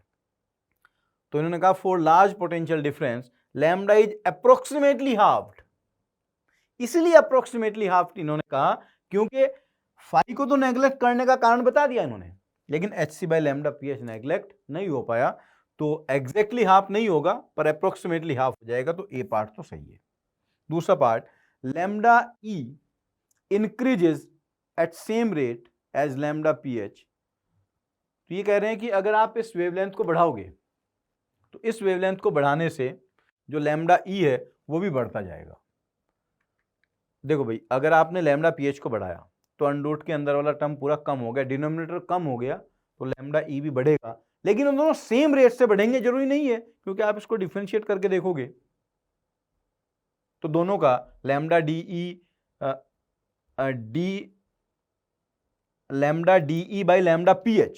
है ना, ऐसे है ना भाई, यूं लिख दिया y = 1 समथिंग नीचे x, ऐसा कुछ लिखा हुआ है, तो y और x के चेंज होने का रेट सेम नहीं होगा क्योंकि अंडर के अंदर है और अंडर के बाहर है। हाँ, अगर ऐसा होता y = x, तो फिर तो आपको पता है dy/dx बनाएगा, तो जिस रेट से y चेंज हो रहा है उस रेट से x भी चेंज होगा, क्योंकि लीनियर रिलेशन नहीं है, मतलब डायरेक्टली प्रोपोर्शनल नहीं है। सेम रेट कब होता है, दो क्वांटिटी के चेंज होने का सेम रेट कब होगा, when they are directly proportional. Clear? और फिर इसके बाद आगे कहा गया lambda E is approximately half is D double. अगर इस डिस्टेंस को डबल कर दें तो इस डिस्टेंस को डबल होने से तो कोई फर्क पड़ना ही नहीं है, क्योंकि डिस्टेंस तो कहीं आ ही नहीं रहा है, डिस्टेंस पर डिपेंडेंट ही नहीं है। दूसरा पार्ट क्या है, lambda E decreases with increase in phi and lambda PH. ये कह रहे हैं अगर हम फाई को बढ़ा दें, लैम्डा पीएच को बढ़ा दें, तो उसके बढ़ाने से लैम्डा ई डिक्रीज होगा। तो ये हम श्योरली नहीं कह सकते, because we don't know how they are increased, वो किस तरीके से इंक्रीज हो रहे हैं। दोनों को ही इंक्रीज किया जा रहा है, तो होगा क्या, लैम्डा पीएच को इंक्रीज करने से ये टर्म कम होगा, तो पॉजिटिव वाला टर्म घट रहा है, निगेटिव वाला टर्म बढ़ रहा है, तो जो अंदर वाली क्वांटिटी है वो डिक्रीज हो रही है। सो यहां पर लैम्डा ई इंक्रीज होना चाहिए। देखो ध्यान से, लैम्डा पीएच को आपने इंक्रीज कराया तो पॉजिटिव वाला टर्म डिक्रीज हो गया, निगेटिव वाले टर्म को इंक्रीज कराया तो ये एंटायर क्वांटिटी डिक्रीज हो गई ना, तो लैम्डा ई क्या होना चाहिए, इंक्रीज, जबकि इन्होंने लिखा हुआ है कि लैम्डा ई होता है डिक्रीज। सो इसमें आंसर केवल एक ही सही होगा, ई। वैसे उन्होंने मल्टीपल में दिया था कि एक भी हो सकता है, एक से ज्यादा भी हो सकते हैं, but answer will B only one. So this was a very good question, बहुत अच्छा क्वेश्चन था जिसमें काफी थॉट प्रोसेस इन्वॉल्व था, एंड आई होप कि वो थॉट प्रोसेस का लॉजिक आपको क्लियर हो गया होगा। Okay students, this is question from JEE advance 2017। इसमें क्या गया, electron in an hydrogen atom undergoes a transition from an orbit with quantum number n initial to quantum number n final. V initial, V final are initial and final potential energies. आप जानते हो किसी भी nth orbit में total energy होती है -13.6 z square by N square, क्योंकि hydrogen atom की बात कर रहा है तो सिंपली 13.6 बाई एन स्क्वायर आ गया, इतनी टोटल एनर्जी है। और पोटेंशियल एनर्जी टोटल एनर्जी का डबल होती है, राइट। तो पोटेंशियल एनर्जी इसका डबल हो जाएगी, यू इनिशियल वो होगा माइनस, इसको डबल करेंगे 2 इंटू 13.6 बाई n1 स्क्वायर, और यू फाइनल वो होगा -2 इंटू 13.6 बाई n फाइनल का स्क्वायर। इन दोनों का रेशियो आपको गिवन है 6.25। तो जब आप u1 बाई यू फाइनल करोगे तो आपको मिलेगा n फाइनल का स्क्वायर अपॉन n इनिशियल का स्क्वायर इक्वल्स टू 6.25। ये 6.25 का आप अंडर रूट अगर करते हो तो 2.5 आएगा। सो n final upon n initial is 2.5। आपको बताना है कि n फाइनल की पॉसिबल वैल्यू क्या हो सकती है। अब देखो n इनिशियल ये एनर्जी स्टेट्स हैं, अगर n इनिशियल को मैं 1 मान लेता हूं तो n फाइनल 2.5 तो नहीं हो सकता, नहीं तो परफेक्ट इंटीजर वैल्यू होंगी ना 1 2 3 4 5। तो अगर n इनिशियल 1 है तो n फाइनल को 2.5 होना पड़ेगा, मतलब n इनिशियल 1 तो नहीं है। अब n इनिशियल अगर 2 है तो n फाइनल 3 हो सकता था तो 1.5 आता, 4 होता तो 2 आता, तो n फाइनल क्या रहा होगा 5। इसका मतलब स्मॉलेस्ट वैल्यू बतानी है तो n इनिशियल की स्मॉलेस्ट वैल्यू क्या है 2 और n फाइनल की स्मॉलेस्ट वैल्यू है 5। सिंपल, वो जो आगे हमें सॉल्व करना था वो हीट एंड ट्रायल मेथड से हमें खुद से सोचना था कि जो एनर्जी स्टेट्स होते हैं जो उनके प्रिंसिपल क्वांटम नंबर एक नंबर होता है 1 2 3 4 5 6, उसके बेसिस पर अगर n इनिशियल 1 है तो n फाइनल 2.5 नहीं हो सकता, तो 1 और 2 वाला कॉम्बिनेशन पॉसिबल नहीं है। 1 के साथ कोई भी कॉम्बिनेशन पॉसिबल नहीं है, 2 के साथ 3 होता तो 1.5 आता, 4 होता फाइनल तो 4 आता, 5 होगा 2.5, मैच कर गया, तो n इनिशियल 2 n फाइनल 5। ये सिंपल सा क्वेश्चन था, आई होप कि आपको क्लियर हो गया होगा। Students, this is question from JEE advance 2017। Photoelectric material having work function phi naught illuminated with a light of wavelength lambda. Fastest photoelectron has de Broglie wavelength lambda d. The change in wavelength of incident photon delta lambda result in change in de Broglie wavelength lambda delta lambda d. तो change in D Broglie wavelength upon change in wavelength of photon का आपको ratio बताना है। बहुत बढ़िया question है और physics के साथ साथ मैथमेटिक्स भी बढ़िया वाला इन्वॉल्व है। देखिए, आपने लैम्डा वेवलेंथ का लाइट इंसिडेंट कराया, जो फोटोन निकलेगा, जो इलेक्ट्रॉन निकलेगा, उसकी काइनेटिक एनर्जी क्या होगी? Maximum kinetic energy hc by lambda minus work function. अब इसका डी ब्रोगली वेवलेंथ क्या होगा? Lambda D will be h by under root 2m into hc by lambda minus phi naught, ये होगा। अब ये कह रहे हैं कि अगर इस फोटोन की वेवलेंथ को डेल्टा लैम्डा चेंज कराएं तो डी ब्रोगली वेवलेंथ में कितना चेंज होगा? तो आप इसको लैम्डा के रेस्पेक्ट में डिफरेंशिएट करो। डिफरेंशिएट करोगे तो इस तरफ आएगा D by D lambda of lambda D equals to, देखो h by under root 2m तो बाहर आ गया। डिफरेंशिएशन किसका करना है आपको? ये वाले टर्म का, hc by lambda minus phi naught. इसका डिफरेंशिएशन जब आप करोगे तो आपको पता है कि आपको चेन रूल अप्लाई करना है। यहाँ पर आ जाएगा 1/2 और नीचे होगा under root hc by lambda minus phi naught, under root की जगह यहाँ पावर 3/2 हो जाएगी। फिर hc बाई लैम्डा का डिफरेंशिएशन करोगे तो आ जाएगा hc बाई लैम्डा स्क्वायर। तो अब आप ध्यान से देखिए, d of lambda D by D lambda equals to, ऊपर बन गया h square c bye 2√2m और ये बन जाएगा हमारे पास, उसको मैं अलग से लिख देता हूं,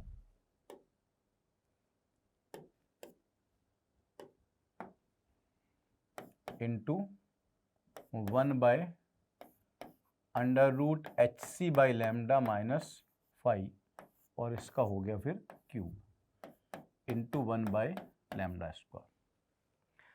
अब आप यहां ध्यान से देखो, hc by lambda minus phi का under root, hc by lambda minus phi का अंडर रूट, वो तो 1 बाई लैम्डा डी के प्रोपोर्शनल बन जाएगा ना।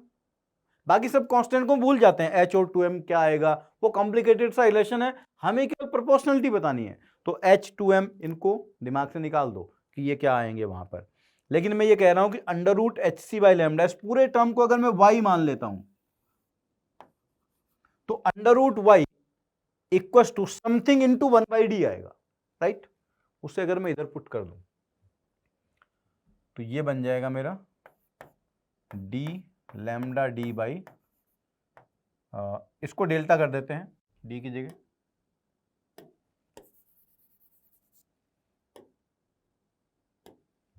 Delta lambda D by delta lambda, this is equal to,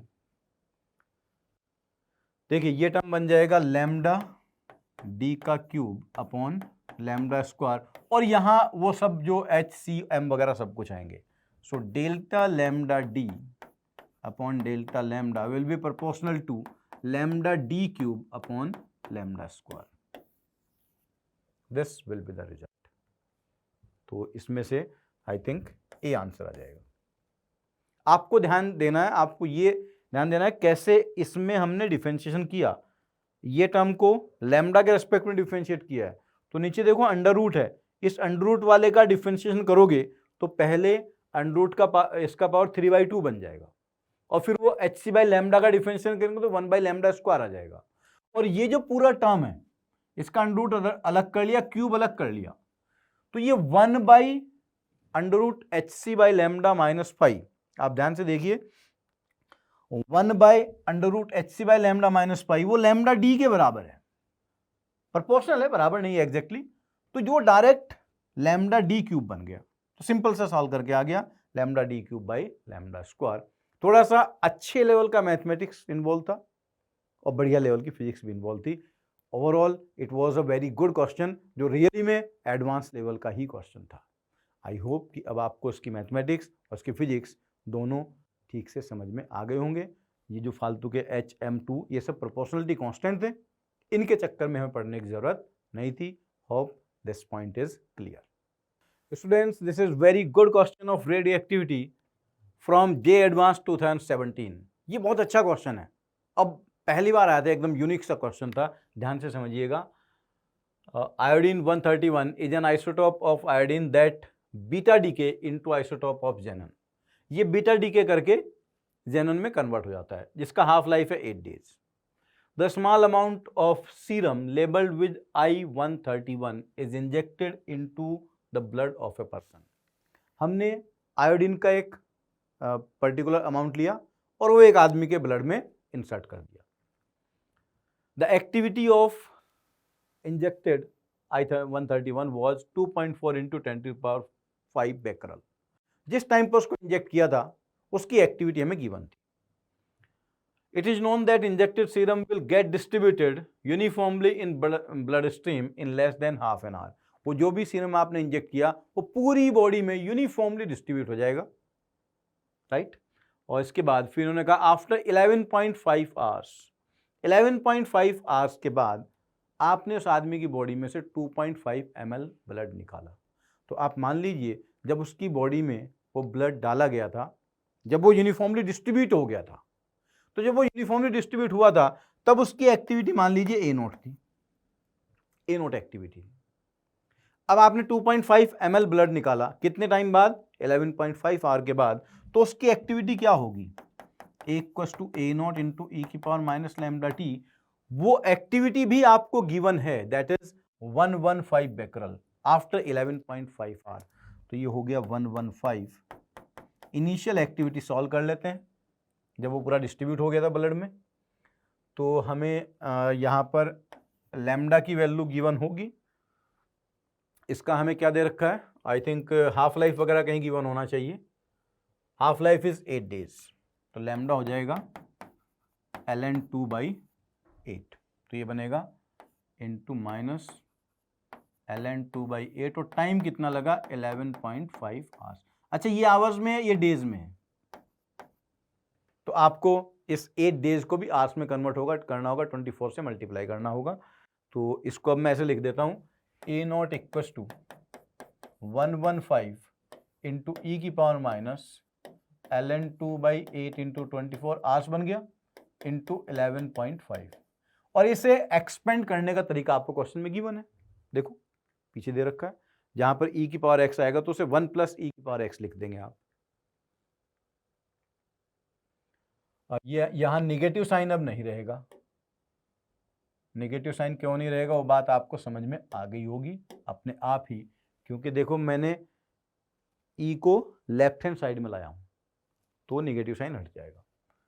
तो ये बनेगा A0 = 115 into 1 + ln2 into 11.5/8 into 24। ln2 का वैल्यू भी क्वेश्चन में दे रखा है, सब कुछ दे रखा है, कुछ ज़्यादा काम करने की आपको आवश्यकता है नहीं, बस कैलकुलेशन जरूर करनी है। इसको कैलकुलेट करोगे तो ये आ जाएगा अप्रोक्सीमेटली 120 becquerel। इतनी एक्टिविटी है। अब ये एक्टिविटी कितने ml ब्लड की है? देखो क्वेश्चन में से हमने कितने ml बॉडी में से ब्लड निकाला था? 2.5 ml। हमें बताना है कि टोटल उसकी बॉडी में कितना ब्लड है। तो देखिए 2.5 ml ब्लड की एक्टिविटी कितनी है? 120 becquerel। या आप ये लिख सकते हैं 120 becquerel activity is of 2.5 ml blood. So 1 becquerel activity कितना होगा? 2.5/120। और हमें पूछा गया है इनिशियली एक्टिविटी कितना गिवन था? 2.4 इंटू 10⁵। सो 2.4 इंटू 10⁵ के लिए ब्लड कितना होना चाहिए? 2.5 इंटू 2.4 इंटू 10⁵/120। तो यहाँ पर नीचे आ जाएगा 10⁻3, ये बनेगा 2 और ये बन जाएगा 5000 ml, दैट इज 5 लीटर। तो उस आदमी की बॉडी में टोटल ब्लड कितना था? 5 लीटर ब्लड था। देखिए बहुत अच्छा क्वेश्चन था। इस टाइप के क्वेश्चन रेडियो एक्टिविटी में बहुत कम पूछे गए। सबसे पहले हमने क्या किया था? एक आइसोटॉप लिया, उस आइसोटॉप का एक पर्टिकुलर अमाउंट एक आदमी की बॉडी में इंजेक्ट कर दिया। जब उसकी बॉडी में इंजेक्ट किया गया तो उस टाइम पर एक्टिविटी थी 2.4 इंटू 10⁵ इस एक्टिविटी का ब्लड पूरी बॉडी में मिलेगा। फिर 11.5 आवर बाद, आधा घंटा लगेगा मिलने में, 11.5 आवर बाद हमने केवल 2.5 ml ब्लड निकाला। तो जो 2.5 ml ब्लड निकाला उसकी एक्टिविटी 11.5 आवर बाद कितनी है, 115। तो हमने उस 2.5 ml की इनिशियल एक्टिविटी सॉल्व कर ली, 2.5 ml की इनिशियल एक्टिविटी मिल गई और पूरे ब्लड की इनिशियल एक्टिविटी गिवन थी। तो फिर सिंपली यूनिटरी मेथड लगा दिया कि भाई 120 बेकरल 2.5 ml की, तो 1 बेकरल होगी 2.5 बाई 120, तो 2.4 इंटू 10⁻25 कितने ml ब्लड की एक्टिविटी होगी, तो आंसर आ जाएगा 5 लीटर्स। आई एम श्योर कि ये बहुत बढ़िया वाला क्वेश्चन आपको बहुत अच्छे से क्लियर हो गया होगा। Students, this is question from JEE advance 2018। बड़ा सिंपल क्वेश्चन है, आपने फिजिक्स में, केमिस्ट्री में, दोनों सब्जेक्ट में सॉल्व किया होगा और इनफैक्ट अभी तक आपने इसे पढ़ भी लिया होगा और आंसर मार्क भी कर दिया होगा, आई एम वेरी श्योर। लेकिन फिर भी मैं बता देता हूँ क्या है। ये थोरियम लेड में कन्वर्ट हुआ है, आपको बताना है इसमें से अल्फा और बीटा पार्टिकल्स कितने निकले हैं। तो आप ध्यान दो, इसका जो मास नंबर है, मास नंबर कितना चेंज हो गया है, 20 चेंज हो गया। जब बीटा पार्टिकल एमिट होता है तो मास नंबर कभी चेंज नहीं होता। जब अल्फा पार्टिकल एमिट होता है तो एक अल्फा पार्टिकल के एमिट होने से मास नंबर 4 डिक्रीज हो जाता है। इसमें कितना डिक्रीज हुआ, 20। तो कितने अल्फा पार्टिकल निकले होंगे, 5 अल्फा पार्टिकल निकले होंगे, तो एन अल्फा आ गया 5। सिंपल सा क्वेश्चन है। लेकिन अल्फा पार्टिकल निकलने से केवल मास नंबर डिक्रीज नहीं होता, एटॉमिक नंबर भी डिक्रीज होता है। और एक अल्फा पार्टिकल के निकलने से एटॉमिक नंबर कितना डिक्रीज हो जाता है, 2। तो अगर वो 2 डिक्रीज होता तो 5 के निकलने से 92 से कितना रह गया होता, 92 से, और इसमें से 10 अगर डिक्रीज होता, नहीं 92 नहीं, 90 था, 90 से 80 रह जाना था। लेकिन 92 से कितना हुआ, 82। तो अगर 5 अल्फा पार्टिकल निकलते तो 90 से 80 रह जाना था, पर वो 82 है। इसका मतलब कुछ और भी गड़बड़ हुआ है, कोई और पार्टिकल भी निकला है। ये तो कंफर्म है कि 5 अल्फा पार्टिकल निकले, लेकिन एटॉमिक नंबर उतना डिक्रीज नहीं हुआ, उससे 2 एक्स्ट्रा है। तो किसके एमिट होने से एटॉमिक नंबर बढ़ जाता है, बीटा पार्टिकल के एमिट होने से। तो इसका मतलब यहां से 2 बीटा पार्टिकल भी निकल गए होंगे। तो 5 अल्फा पार्टिकल होंगे, 2 बीटा पार्टिकल होंगे। ये सिंपल सा क्वेश्चन था। ऐसा हमेशा जरूरी नहीं होता कि जेईई एडवांस में हमेशा ही बहुत टफ क्वेश्चन आए, कुछ क्वेश्चन सिंपल भी होते हैं, उनको पक्का ढूंढ के सॉल्व कर देना चाहिए। ऐसा कभी रिग्रेट ना रहे एग्जाम से बाहर आके कि वो सिंपल क्वेश्चन था, वहां तक तुम पहुंचे ही नहीं। ये ध्यान रखना एग्जाम में। आई होप कि ये क्वेश्चन आपको क्लियर हो गया होगा। Okay students, this is question from JEE advance 2018। Photo electric effect और फोटॉन्स की प्रॉपर्टी का बहुत अच्छा क्वेश्चन है, ध्यान से समझिए। A photo electric experiment, a parallel beam of monochromatic light with the power of 200 watt. तो जो फोटॉन्स है उसका बीम का पावर गिवन है। पावर होता है एनर्जी पर यूनिट टाइम। एक फोटोन का वेवलेंथ अगर लैम्डा है तो एक फोटोन की एनर्जी कितनी हो गई, hc बाई लैम्डा। और मान लीजिए इसमें एक सेकंड में n फोटॉन्स इमिट हो रहे हैं, सो n is the number of photons in 1 second. तो ये पावर बन गया। ये हमें दे रखा है 200 what, this is 200 given. Incident on a perfectly absorbing cathode of work function 6.25। ये जिस प्लेट पर जा रहे हैं उसका वर्क फंक्शन गिवन है। And threshold frequency is so that photons emitted with negligible kinetic energy. वो जो threshold frequency just work function के को मैच कर रही है, ताकि जो इलेक्ट्रॉन एमिट हो रहा है वो जीरो काइनेटिक एनर्जी के साथ एमिट हो रहा है। तो इलेक्ट्रॉन जस्ट प्लेट के बाहर आ जाएगा। फिर इसके बाद क्या किया इन्होंने, photo transfer efficiency 100%। Photo transfer efficiency का मतलब होता है कि आपने कितने फोटॉन्स इंसिडेंट किए और कितने इलेक्ट्रॉन निकले।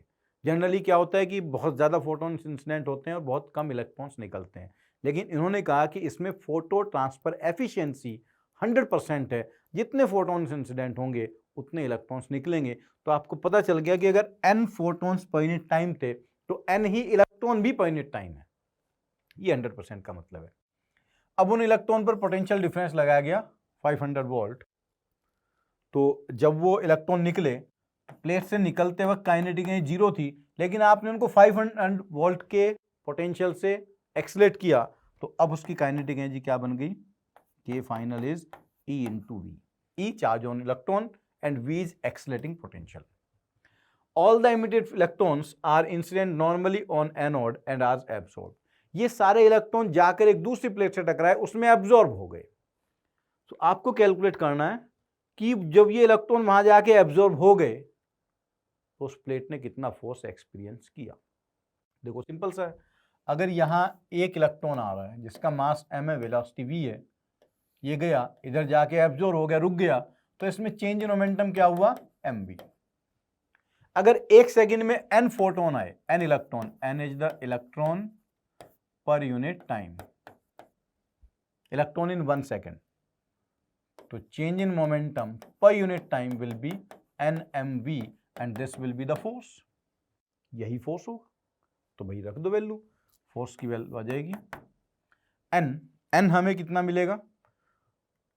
n की वैल्यू आएगी p lambda by hc, so this is p lambda by hc into mv। mv is momentum of one electron, और मोमेंटम को आप ये भी लिख सकते हो under root 2m k kinetic energy के टर्म में। काइनेटिक एनर्जी की वैल्यू है under root 2m ev, so ये बन जाएगा p lambda by hc into under root 2m ev। Accelerating potential आपको गिवन है, इलेक्ट्रॉन का मास गिवन है, इलेक्ट्रॉन का चार्ज तो आपको पता ही होता है, पावर आपको गिवन है, लेकिन ये वेवलेंथ नहीं गिवन है। पर आपको ये पता है कि वर्क फंक्शन कितना है, और इलेक्ट्रॉन की एनर्जी जस्ट वर्क फंक्शन के बराबर है, तो भाई hc बाई लैम्डा वही तो वर्क फंक्शन है, तो आप फोर्स की वैल्यू मिल जाएगी p by work function into under root 2m ev। This will be the final answer. अब इसमें आप वैल्यू वगैरह पुट कर लो, पावर आपको गिवन है 200, ये 500 गिवन है, और वर्क फंक्शन 6.25 है, बाकी सब चीजें दे रखी हैं, तो ये बन जाएगा 200 अपॉन इलेक्ट्रॉन वोल्ट में गिवन, तो 6.25 इंटू 1.6 इंटू 10 की पावर माइनस 19, अंदर इलेक्ट्रॉन का मास 9 इंटू 10 की पावर माइनस 31, इलेक्ट्रॉन का चार्ज 1.6 10 की पावर माइनस 19, पोटेंशियल 200। चेक कर लेते हैं मैंने सब वैल्यू सही रखी है क्या? बिल्कुल सही रखा है, ये भी सही रखा गया है, और 500 वोल्ट है, वो 200 नहीं है, ये 500 है। इसको आप सॉल्व करोगे तो सॉल्व करने के बाद आपका आंसर आ जाएगा 24 into 10 to the power minus 4 newton. और आपको यहां बताना था अगर फोर्स n इंटू 10 की पावर माइनस 4 है तो n की वैल्यू क्या होगी? सो n is 24। I am very sure कि आपको ये पता चल गया होगा क्वेश्चन को कैसे सॉल्व करना था। बड़ा सिंपल सा क्वेश्चन था, इलेक्ट्रॉन निकला, उसकी काइनेटिक एनर्जी बढ़ाई, फिर उसको दूसरे प्लेट पर इंसिडेंट करा दिया, वहां जाकर वो एब्जॉर्ब हो गया, तो एक इलेक्ट्रॉन के मोमेंटम में चेंज कैलकुलेट कर लिया, number of electron per unit time से मल्टीप्लाई कर दिया, कैलकुलेट किया, आंसर आ गया। Clear? Okay. So student, this is question from JEE advance 2018। बहुत अच्छा क्वेश्चन है, ध्यान से समझिएगा क्या गिवन है। Consider a hydrogen like ionised atom with atomic number Z। Hydrogen like atom है, तो हाइड्रोजन लाइक एटम के किसी nth ऑर्बिट की एनर्जी आप क्या लिख सकते हो? Minus 13.6 Z² by n²। इन्होंने कहा in emission spectrum, emission spectrum बोले तो हाइयर ऑर्बिट से लोअर ऑर्बिट में इलेक्ट्रॉन ट्रांजिशन कर रहा है।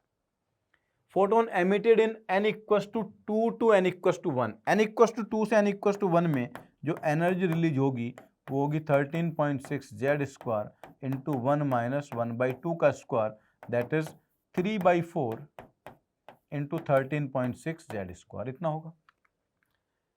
Has energy 74.8 electron volt higher than photon emitted in 3 to 2। 3 to 2 में कितनी एमिट होगी? 13.6 Z², 1/3 का स्क्वायर माइनस 1/2 का स्क्वायर, 1/9 माइनस 1/4, 36 एलसीएम आ गया, दैट विल बी 5/36। तो ये बनेगा 5/36 इंटू 13.6 जेड स्क्वायर। अब ये जो E1 है ये इस E2 से 74.8 इलेक्ट्रॉन वोल्ट ज्यादा है, and these are already in electron volt, you know this. So E1 minus E2 is 74.8। आगे कुछ बचा नहीं है क्वेश्चन में, आप समझ गए होंगे। मेरे सामने होते तो आप वैसे ही कह देते सर छोड़ दो, अब तो हम खुद ही सॉल्व कर लेंगे, क्योंकि केवल कैलकुलेशन तो बचा है। रख देते हैं वैल्यू फिर भी। तो ये आएगा 3/4 13.6 Z square minus 5/36 13.6 by Z square is 74.8। After solving you will get z equals to 3। जब आप सॉल्व करेंगे तो आपको z की वैल्यू मिल जाएगी 3। मुझे पता था क्योंकि मैंने बहुत बार सॉल्व किया हुआ है। तो आपको भी लेकिन थोड़ा सा कैलकुलेशन करना होगा, जो बहुत मुश्किल कैलकुलेशन नहीं है। आईआईटी कैलकुलेशन जब देता है तो डेटा ऐसे सेट करता है कि आपसे वो कैलकुलेशन कट फिट के एक सिंपल सा आंसर आ जाता है। बट आई एम श्योर कि आपको क्वेश्चन का लॉजिक क्लियर हो गया होगा कि भाई दोनों की एनर्जी सॉल्व की और पहले वाले की एनर्जी दूसरे वाले से 74.8 इलेक्ट्रॉन वोल्ट ज़्यादा है। वैल्यू पुट किया, after little bit of calculation हमने आंसर प्राप्त कर लिया और मार्क्स भी प्राप्त कर लिए। आई होप क्वेश्चन आपको समझ में आ गया होगा। Okay student, this is question from J advance 2019। इसमें गिवन है 88 RA 226। ये एक न्यूक्लियस है जो रेस्ट में है। अब इसमें अल्फा डीके हुआ। अल्फा डीके होने के कारण वो जो न्यूक्लियस है एक्साइटेड स्टेट में चला गया, वो Rn में कन्वर्ट हो गया। देखो अल्फा डीके हुआ है, एटॉमिक नंबर 2 डिक्रीज हुआ, मास नंबर 4 डिक्रीज हुआ। आपको कैलकुलेट करना है कि जब रेडॉन न्यूक्लियस एक्साइटेड स्टेट में चला गया तो वो लोअर स्टेट में आने के लिए गामा रे फोटोन एमिट करता है। ये प्रोसेस आपको पता होगा, जब भी अल्फा बीटा डीके होते हैं तो nucleus generally gets in excited state, वहाँ से वापस आने के लिए वो गामा फोटोन एमिट करता है। और गामा जो डीके है वो इंडिपेंडेंट नहीं है, वो अल्फा और बीटा डीके के बाद होता है। तो आपको यही बताना है कि उस गामा फोटोन की एनर्जी कितनी होगी। तो देखो ये इक्वेशन है, RA 88 226 and this is equals to Rn 86 222 plus alpha particle 2He4 plus gamma photons plus Q value. ये Q वैल्यू ही इन सब की एनर्जी के फॉर्म में कन्वर्ट होती है। तो आप जानते हैं इस रिएक्शन का Q वैल्यू आप कैसे सॉल्व करेंगे। ऑलरेडी आपको रेस्ट मास एनर्जी गिवन है, rest mass energy of reactant minus rest mass energy of product. तो रिएक्टेंट की रेस्ट मास एनर्जी कितनी आ गई 226.005 और रिएक्टेंट की -22200 -400, बस को 931 से और मल्टीप्लाई कर दो तो ये आ जाएगा 4.665 MeV। इतने million electron volt energy release होगी। इस एनर्जी का कुछ पार्ट तो अल्फा पार्टिकल को मिल जाएगा, अल्फा पार्टिकल को कितना मिला वो पता है हमें, और बाकी पार्ट इस जेडॉन को और इस गामा को मिलेगा, राइट। तो अल्फा पार्टिकल की जो एनर्जी होगी, kinetic energy of alpha particle, वो होता है A-4/A into Q minus energy of gamma photon. Reaction की जितनी भी Q वैल्यू है वो सारी Q वैल्यू केवल अल्फा पार्टिकल को नहीं मिलती। अगर गामा रे फोटोन एमिट ना हुआ होता तो फिर इक्वेशन ये होती, kinetic energy of alpha particle A-4/A into Q। ये जनरली आपने इक्वेशन शायद पढ़ी होगी क्लासेस में। ये तब है जब डॉटर न्यूक्लियस एक्साइटेड स्टेट में ना जाए। एक्साइटेड स्टेट में जा रहा है तो फिर ये इतना बन जाएगा। अब सबकी वैल्यू पुट कर दो। ये 4.44 है, 4.44 A की वैल्यू थी हमारे पास, ये आ जाएगा सिंपली 222/226 इंटू Q कितना बना था 4.665 minus energy of gamma photon. तो किसकी एनर्जी पूछी गई थी हमें, एनर्जी ऑफ गामा फोटोन्स। इसको आप सॉल्व करोगे तो ये वैल्यू आ जाएगी 135 किलो इलेक्ट्रॉन वोल्ट। ये मिलियन इलेक्ट्रॉन वोल्ट से किलो इलेक्ट्रॉन वोल्ट में रह जाएगा। कैलकुलेशन वाला पार्ट केवल आपके लिए। इस क्वेश्चन में समझने वाली बात ये थी कि अगर कोई भी X एटम Y में कन्वर्ट होता है एमिटिंग अल्फा पार्टिकल, तो इसके साथ Q वैल्यू कुछ एनर्जी निकलती है। This Q value is in the form of energy of Y and alpha particle, और यहाँ अल्फा पार्टिकल की एनर्जी इतनी होती है। लेकिन अगर ये न्यूक्लियाई एक्साइटेड स्टेट में चला गया है तो एक्साइटेड स्टेट में ले जाने के लिए भी कुछ एनर्जी की जरूरत रही होगी, तो इस क्यू वैल्यू का कुछ पार्ट उस एक्साइटेड स्टेट में ले जाने के लिए जरूरी होगा, और वही हमें सॉल्व करना था कि जितनी एनर्जी लेकर वो एक्साइटेड स्टेट में गया होगा उतनी एनर्जी का एक गामा फोटोन एमिट करके वापस नॉर्मल स्टेट में आएगा, तो उसी गामा फोटोन की एनर्जी हमें सॉल्व करनी थी। क्योंकि यहाँ कंफ्यूजन हो सकता था, अरे सर आपने तो ये कहा कि वो नीचे आ रहा था, गामा रे फोटोन एमिट किया, तो उसकी एनर्जी यहाँ सब्ट्रैक्ट क्यों कर दी, वो तो मिली हमें ऐड होनी चाहिए। नहीं, पहले न्यूक्लियस एक्साइटेड स्टेट में गया होगा तो उतनी एनर्जी उसने क्यू वैल्यू में से निकाल ली होगी, तभी तो वो एमिट करेगा। अगर एनर्जी होगी नहीं तो एमिट कहां से करेगा, राइट। तो ये क्यू वैल्यू यहां आता था, वो क्यू माइनस ई गामा आ जाएगा। आई होप कि आपको पॉइंट समझ में आ गया होगा, जो इस क्वेश्चन का हिडन पॉइंट था। Clear? Okay students, this is question from J advance 2019। बहुत बढ़िया क्वेश्चन है, ध्यान से समझिएगा। पहले क्वेश्चन देखो क्या है। A free hydrogen atom after absorbing a photon of wavelength lambda A. Hydrogen atom ने एक फोटोन एब्जॉर्ब किया जिसका वेवलेंथ लैम्डा ए है, तो उसकी एनर्जी आपको मिल गई hc/λ ए। Gets excited from state n equal to 1 to state n equal to 4। 1 से 4 में चला गया उस फोटोन को एब्जॉर्ब करके, ठीक। Immediately after the electron jumps from n to m, तो 4 से वो किसी लोअर स्टेट में आ गया, 3 में आया होगा, 2 में आया होगा, दो ही ऑप्शन है, 1 में भी आ सकता है।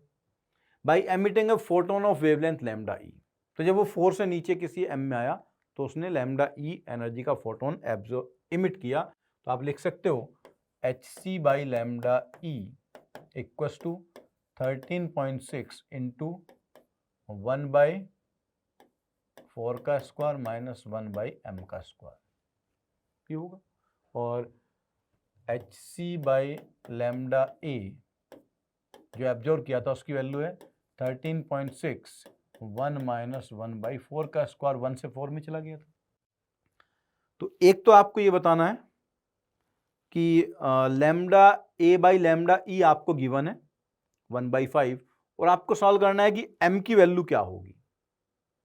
तो देखिए, इन दोनों इक्वेशन को आप डायरेक्टली डिवाइड कर दो अलग, तो यहां से इक्वेशन 1 है वो इक्वेशन 2 है, इक्वेशन 1/2 में कर रहा हूं, तो मुझे मिलेगा लैम्डा a/λ ई। 13.6 सब कैंसिल, इधर रह जाएगा 1/16 minus 1/m square upon 1 minus 1/16। Lambda a/λ ई ये आपको क्वेश्चन में दे रखा है 1/5। 1/5 आपको गिवन है, तो इसे सॉल्व करोगे तो आपको m की वैल्यू मिल जाएगी 2। m2 आ जाएगा, कैलकुलेट करके, सिंपल कैलकुलेशन वाला काम है। और क्या सॉल्व करना है हमें, देखते हैं। लैम्डा ई कितना है, तो लैम्डा ई कैलकुलेट करने के लिए अब क्या करेंगे आप, लैम्डा ई के लिए m की वैल्यू इधर पुट कर दो, तो लैम्डा ई मिल जाएगा। hc/λ E equals to 13.6 into 1/4 minus 1/2 का स्क्वायर। hc की वैल्यू शायद क्वेश्चन में दे रखी होगी, हाँ hc की वैल्यू गिवन है 1242 इलेक्ट्रॉन वोल्ट, तो आप तो 2 आ जाएगा। इसे आप चेक कर सकते हो कि क्या होगा, कैलकुलेशन करना है थोड़ा सा। फिर हमें बताना है the ratio of kinetic energy of electron in state n to m, in state m to the state n is 1/4। तो देखो, जो स्टेट m है, स्टेट m है 2 और स्टेट n था 4।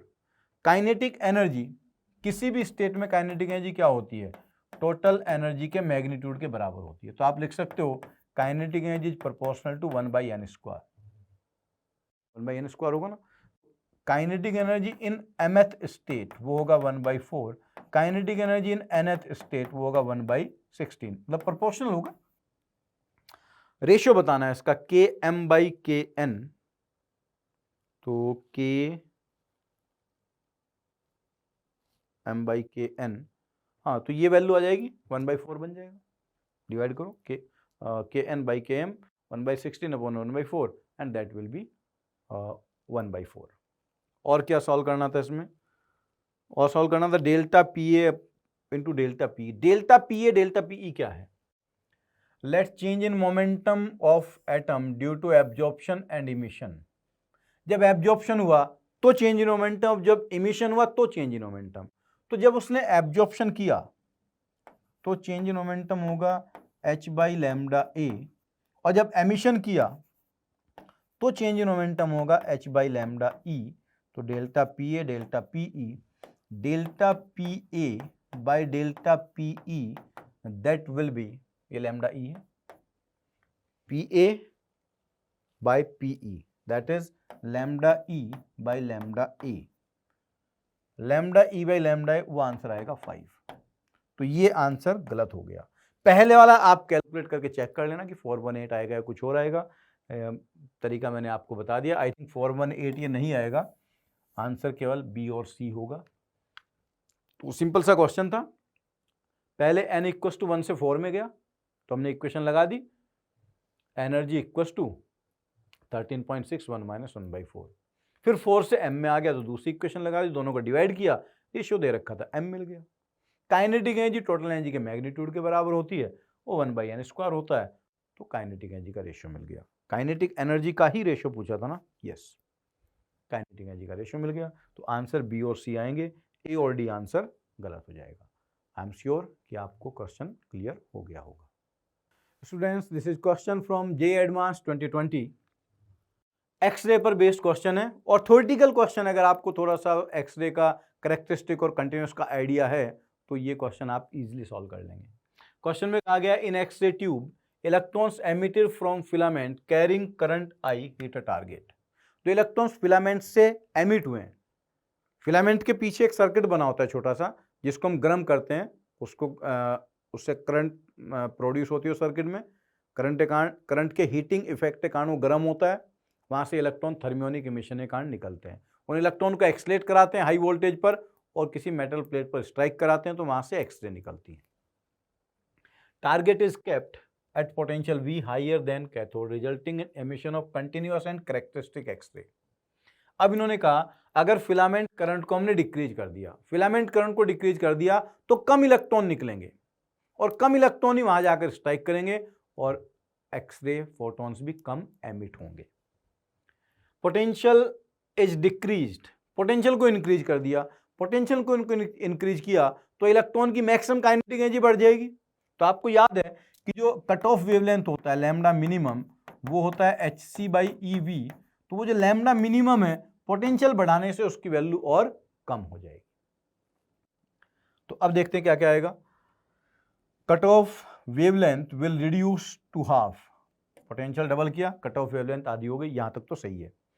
The wavelength of characteristic X ray will remain same, characteristic X ray का wavelength तो same रहेगा ही रहेगा, क्योंकि कैरेक्टरिस्टिक रे का जो वेवलेंथ है वो तो इस बात पे डिपेंड करता है कि जब इलेक्ट्रॉन मेटल से टकराया तो एटम की ऑर्बिट को चीरता हुआ, उस एटम को चीरता उसके ऑर्बिट में घुस गया और वहां ऑर्बिट से किसी एक इलेक्ट्रॉन को नॉकआउट कर दिया, तो वो किस ऑर्बिट से नॉकआउट किया इस पर डिपेंड करती है कैरेक्टरिस्टिक एक्सरे। ये पोटेंशियल पर डिपेंडेंट नहीं होगी, so A will be correct. Cut off wavelength as well as wavelength of characteristic wave remain same, ये गलत हो गया। The cutoff wavelength reduced to half and intensity of the X-ray decreases. Exactly. Intensity मतलब कितने x ray photon निकल रहे हैं। देखो ये जो प्लेट था जिसको हमने हीटअप किया था, तो जितना करंट यहाँ सर्किट में फ्लो हो रहा होगा उतनी ज़्यादा इलेक्ट्रॉन निकलेंगे। अगर करंट आपने कम कर दिया तो नंबर ऑफ इलेक्ट्रॉन्स भी कम हो गए, उधर से निकलने वाले number of photons, that means intensity of characteristic X ray will be decreased.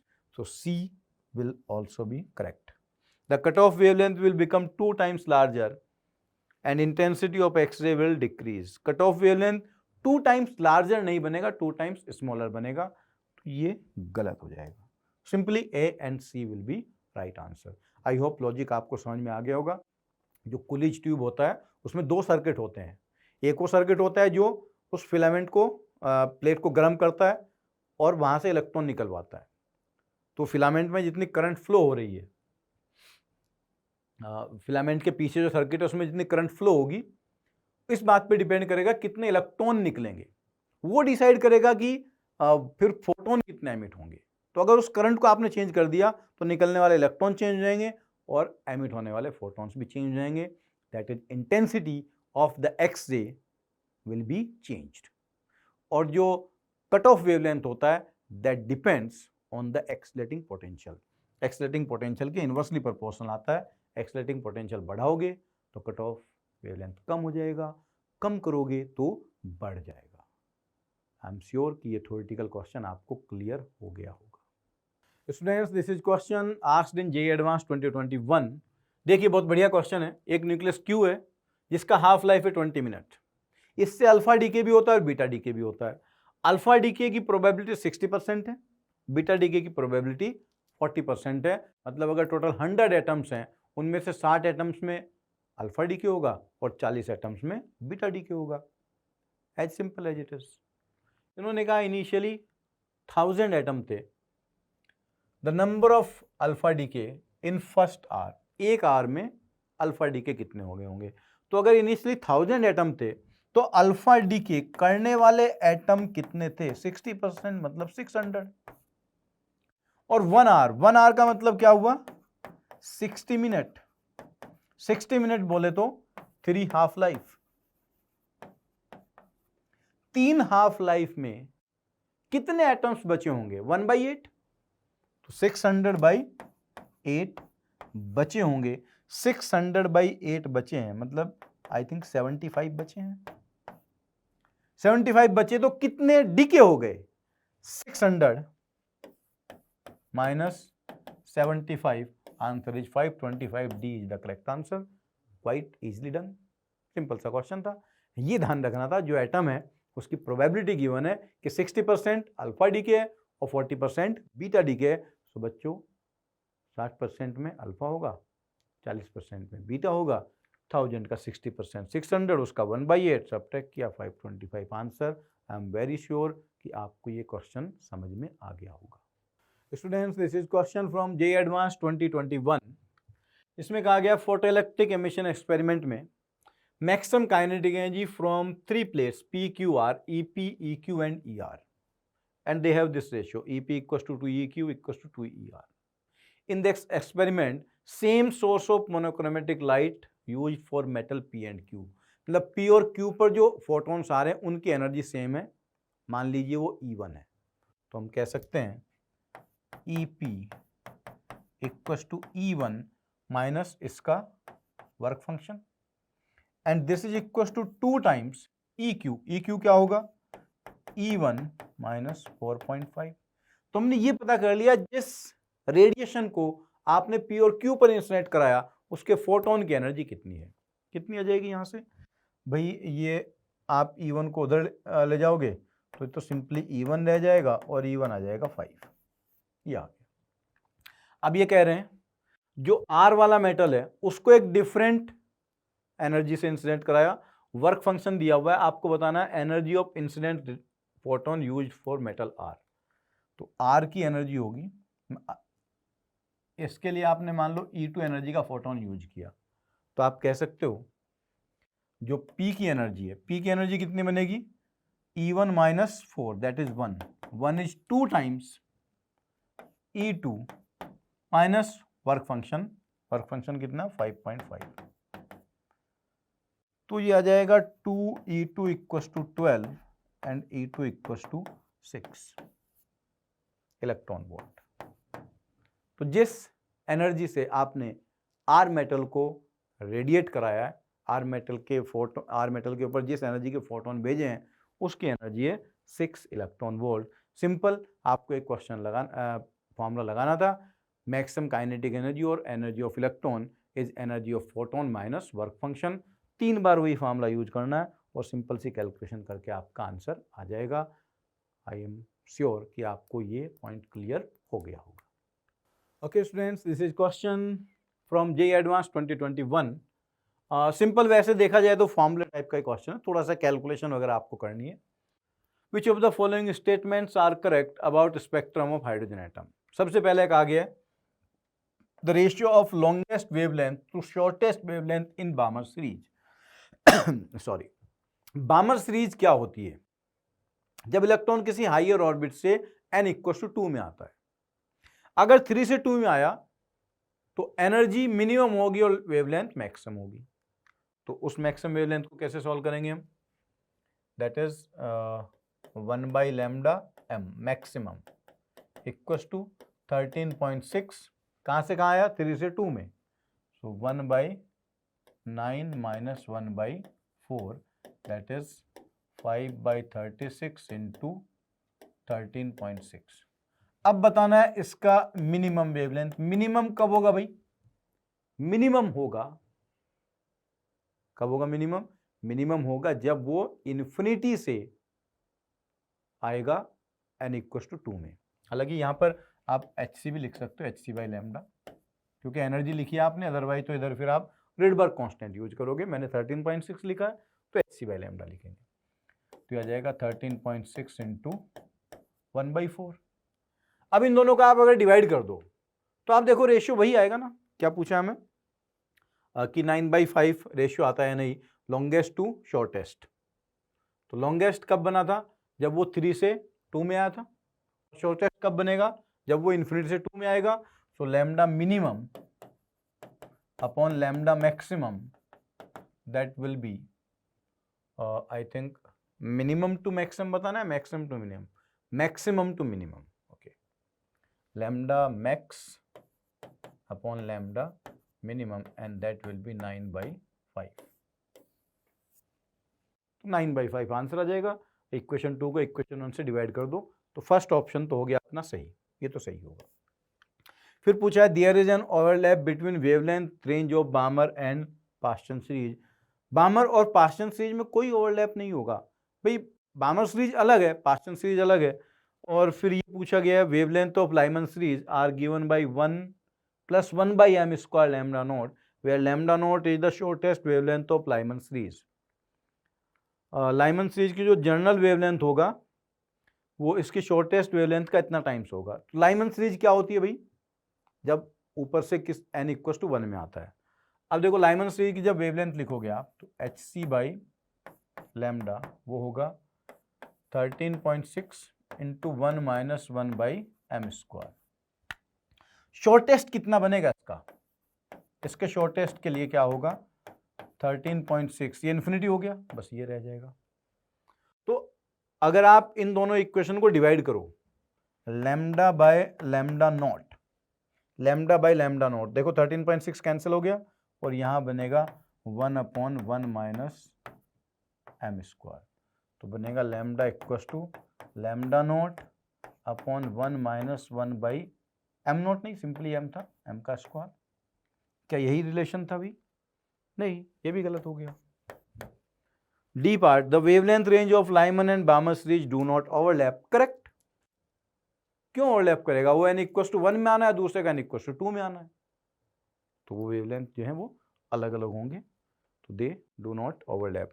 कुछ में ऐसा होता है कि वो ओवरलैप कर भी सकते, क्योंकि इनमें जो बाद वाली होती हैं, लाइमन आपको पता है किस रीजन में लाई करता है, बामर किस रीजन में लाई करता है, लाइमन, बामर, पास्टन, बैकेट फंड। तो बैकेट फंड और पास्टन वाले ओवरलैप कर जाते हैं क्योंकि वो सारे इंफ्रारेड में है, ये अल्ट्रावायलेट में और विजिबल में है, ये दोनों अलग अलग है। तो इसके लिए इसलिए पास्टन और बामर भी एक दूसरे में ओवरलैप नहीं हुआ, क्योंकि दोनों इलेक्ट्रोमैग्नेटिक स्पेक्ट्रम के अलग अलग रीजन में है, एक इंफ्रारेड में और एक एक विजिबल रेंज में।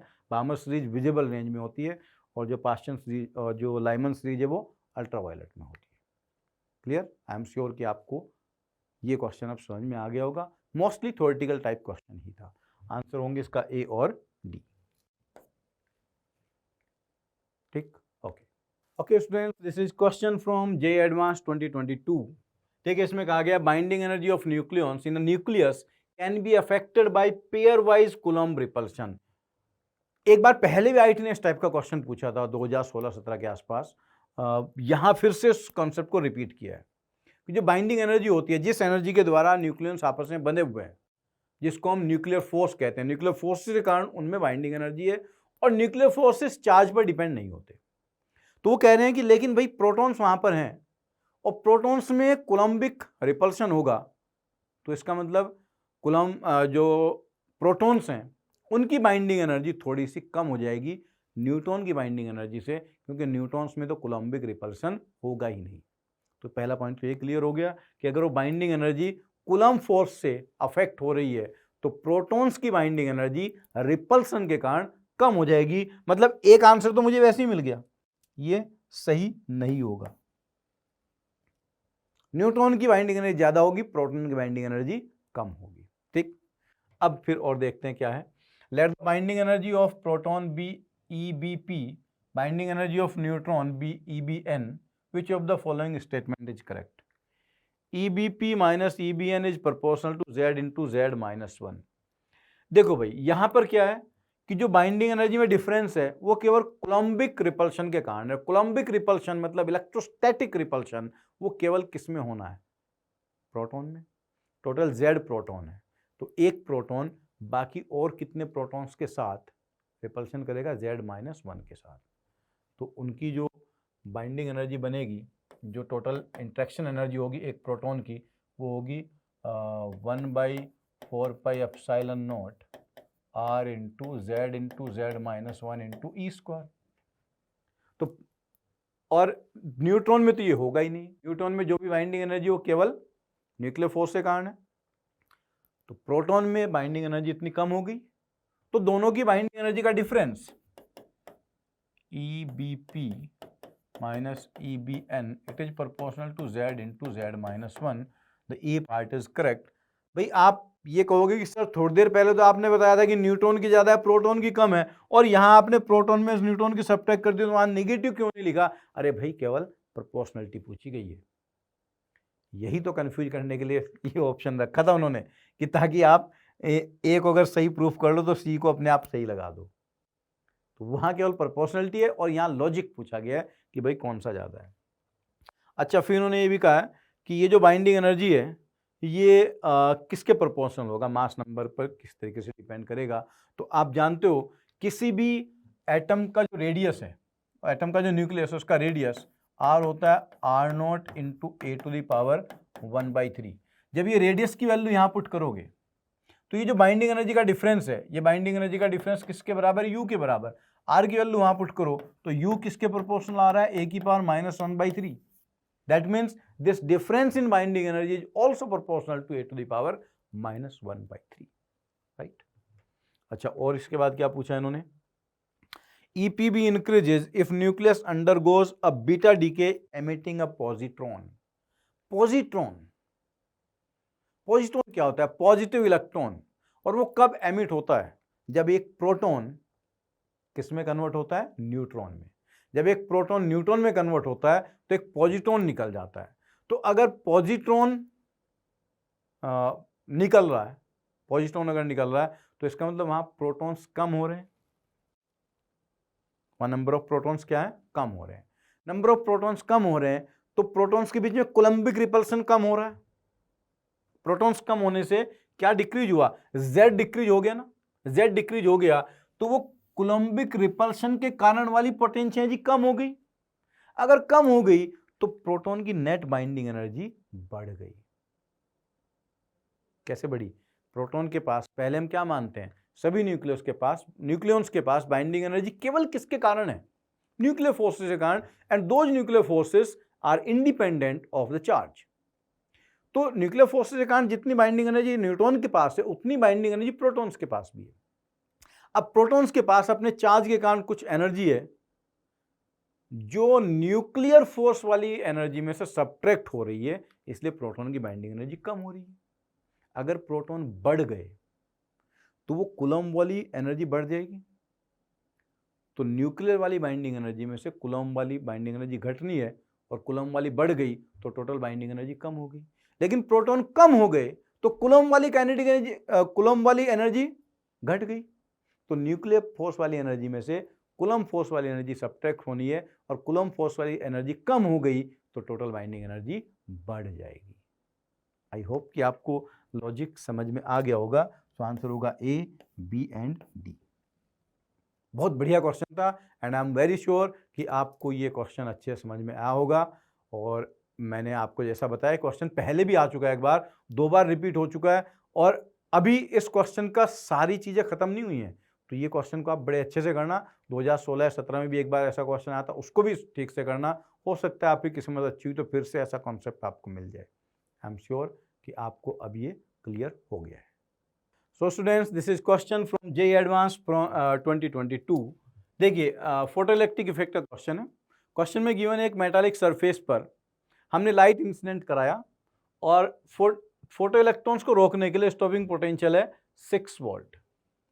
This potential drop to 0.6 when another source with wavelength 4 times that of the first. अगर वेवलेंथ डबल कर दी तो फिर ये कह रहे हैं कि जो स्टॉपिंग पोटेंशियल है 0.6 रह जाता है। केवल सिंपल फॉर्मूला बेस्ड क्वेश्चन है। स्टॉपिंग पोटेंशियल क्या होता है? E V naught equal to H C by lambda minus work function. लिख दो, पहले वेवलेंथ लैम्डा, पोटेंशियल है 6, तो हमारे पास आ गया 1.6 into 10⁻⁻19 into 6 equal to H C by lambda minus work function. H C की वैल्यू क्वेश्चन में दे रखी होगी, आपको पूरा एच सी बाई ई की ही वैल्यू गिवन है। ठीक है, एच सी बाई ई की ही वैल्यू गिवन है। तो अब आप क्या करो, इसे ऐसे लिख लो, वी नॉट बराबर h C by e lambda minus 5 by e. हालांकि ई की वैल्यू आपको अलग से पता है। तो अब आपको क्या करना है कि यहां पर ये 1.6 भी लिखने की जरूरत नहीं है, उन्होंने तो आपके लिए काम और सिंपल कर दिया। ये लो, इतना हो गया। इधर रखो एच सी बाई ई की वैल्यू, ये रह जाएगा 5 बाई ई। क्वेश्चन नंबर 1, आपने वेवलेंथ कर दी 4 टाइम्स, तो ये रह गया 0.6, तो H C by E 4 E lambda minus 5 by E. Question number 2। अब आप देखो, सब कुछ नोन है, 2 इक्वेशन है, 2 अननोन है। इक्वेशन 1 में से 2 को सब्ट्रैक्ट करो तो लैम्डा मिल जाएगा, और फिर एक में वैल्यू पुट कर दो तो 5 मिल जाएगा। क्या क्या पूछा गया आपको? Wavelength of the source and work function. तो जब दोनों को सब्ट्रैक्ट करोगे तो यहां से लैम्डा की वैल्यू जो आएगी वो 1.72 10⁻⁻7 आएगी। उसे वापस किसी एक इक्वेशन में पुट कर दोगे तो जो आपका वर्क फंक्शन है 1.20 आ जाएगा। स्टूडेंट्स, इसके आगे केवल कैलकुलेशन वाला काम है, और वो आई अगेन रिक्वेस्ट यू कि आपको खुद करना चाहिए कैलकुलेशन, क्योंकि एग्जामिनेशन हॉल में आपको कैलकुलेटर वगैरह कुछ नहीं मिलेगा। आपकी जितनी प्रैक्टिस ज़्यादा होगी उतना ही अच्छे से वहाँ पे सही सही कैलकुलेशन होगी। अदरवाइज कई बार ऐसा होता है कि सब फॉर्मूले वगैरह सही लगा लिए, कैलकुलेशन गलती कर दी, क्योंकि हम केवल कैलकुलेशन टीचर को करते देखते हैं, खुद नहीं करते। तो आपको खुद सॉल्व करना है। आंसर मैं बता रहा हूँ, आंसर आपका ए आ जाएगा। आई एम श्योर कि कॉन्सेप्ट आपको क्लियर हो गया होगा। Okay students, this is question from JEE Advanced 2023. इसमें दिया गया है, in a radioactive process the activity is defined as. Activity जिसका डेफिनेशन आपको ऑलरेडी पता है, dN/dt, n is the number of atoms at any time. तो अगर इनिशियल एटम्स n0 होते हैं तो किसी t टाइम पर एटम होते हैं n0 इंटू ई की पावर माइनस लैम्डा टी। फिर इन्होंने कहा 2 सोर्स हैं S1 एंड S2 जिनकी t इक्वल टू 0 पर एक्टिविटी सेम है। तो ये एक S1 है हमारे पास, एक S2 है। अगर S1 का डीके कांस्टेंट लैम्डा 1 है और एटम N1 है तो इसकी एक्टिविटी लैम्डा 1 N1, दूसरे वाले की एक्टिविटी होगी लैम्डा 2 N2। ठीक, दोनों सेम है, इक्वल गिवन है। When S1 and S2 have just completed their third and seventh half life, जब इनका एक का तीसरा हाफ लाइफ हो जाएगा और एक का 7th हाफ लाइफ हो जाएगा, 3 हाफ लाइफ के बाद S1 के कितने एटम बचेंगे? N1/8। तो 3 हाफ लाइफ के बाद S1 की एक्टिविटी क्या होगी? Lambda 1 N1/8। और 7 हाफ लाइफ के बाद S2 की एक्टिविटी वो होगा लैम्डा 2 N2, और ये बनेगा 2 टू दी पावर 7। तो 2 टू दी पावर 6 होता है 64, और उसको 2 से मल्टीप्लाई करेंगे तो आ जाएगा 128। हमें बताना है उनकी एक्टिविटी का रेशियो A1/A2 कितना होगा। ये लो, A1/A2 आ गया। A1/A2 is 128/8।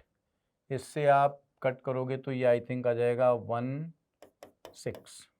The answer will B 16। सकते हो कितना सिंपल क्वेश्चन था। एक्टिविटी क्या बताया था हमें, A equals to minus D N by D T. N क्या होता है, एन नॉट ई की पावर माइनस लैम्डा टी। इसको जब आप डिफ्रेंशिएट करते हो D N by D T तो ये बनता है minus lambda N naught E की power minus lambda T. Negative को इधर ले आओ, ये बन गया lambda N.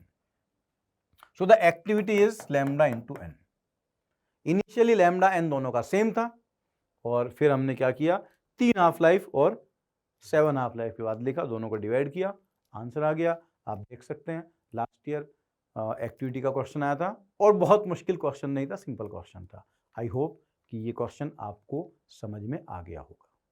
Students, this is question from J advance 2023। इसमें कहा गया a hydrogen like atom has atomic number Z, photons emitted in the electronic transition from 4 to 3। Electron 4 से 3 में आया तो उससे एक फोटोन एमिट हुआ, उस फोटोन की एनर्जी कितनी होगी, 13.6 हाइड्रोजन लाइक एटम है इंटू Z स्क्वायर 1/4 का स्क्वायर माइनस 1/3 का स्क्वायर, ये 16 होगा, इधर 9 बनेगा। ठीक, इतनी एनर्जी का इलेक्ट्रॉन एमिट होगा, इतनी एनर्जी का फोटोन एमिट होगा। इस फोटोन को हमने फोटोइलेक्ट्रिक इफेक्ट में यूज किया, एक मेटल पर इंसिडेंट कराया, उसे इलेक्ट्रॉन ने एब्जॉर्ब कर लिया, तो इलेक्ट्रॉन ने इतनी एनर्जी का फोटोन एब्जॉर्ब किया, तो इलेक्ट्रॉन की काइनेटिक एनर्जी क्या होगी, E माइनस वर्क फंक्शन दिया हुआ है, देखो मैक्सिमम काइनेटिक एनर्जी 1.95, ये हुआ 1.95, E की value 13.6 Z square 1/16 minus 1/9। Work function भी भाई आपको देखो दे रखा है, वर्क फंक्शन वो कितना है 310, नहीं वर्क फंक्शन नहीं गिवन है, थ्रेशोल्ड वेवलेंथ गिवन है। थ्रेशोल्ड वेवलेंथ से आप वर्क फंक्शन निकाल लोगे hc by lambda naught. hc की वैल्यू आपको दे रखी है इलेक्ट्रॉन वोल्ट नैनोमीटर में, जब ये पुट करोगे डिवाइडेड बाई 3110, तो मैं आगे लिख देता हूं थोड़ा सा, वैसे ये था 1.95 इलेक्ट्रॉन वोल्ट में था, 13.6 into Z square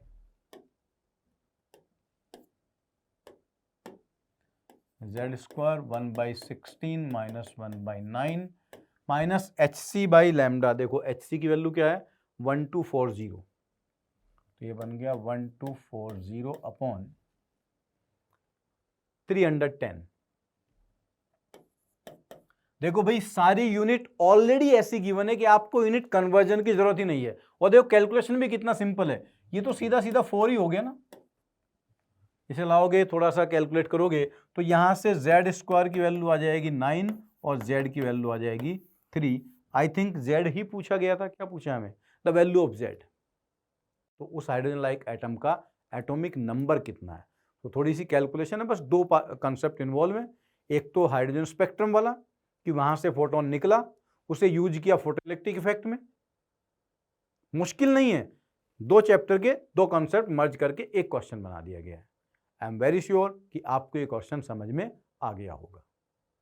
so students, हमने जेईई एडवांस के 2024 से 2023 तक सभी क्वेश्चन डिस्कस किए हैं, एंड आई होप कि आपने देख लिया होगा कि जो मॉडर्न फिजिक्स है हमारा, उससे बहुत ज़्यादा मुश्किल क्वेश्चन नहीं आते, कभी कभी थोड़े थोड़े इनोवेटिव क्वेश्चन जरूर आते हैं, जैसे कि कुछ क्वेश्चन थे जिसमें बाइंडिंग एनर्जी में उन्होंने कोलम्बिक एनर्जी को डाल दिया था, या फिर एक्टिविटी के क्वेश्चन पूछे गए थे, तो उन क्वेश्चन को आपको ध्यान से सॉल्व करने की जरूरत है। इन सभी क्वेश्चंस को आप एक बार फिर से ध्यान से सॉल्व करें, और मॉडर्न फिजिक्स को जेईई एडवांस के लिए बिल्कुल भी इग्नोर ना करें, उससे सिंपल क्वेश्चन आएगा, आपसे सॉल्व भी हो जाएगा।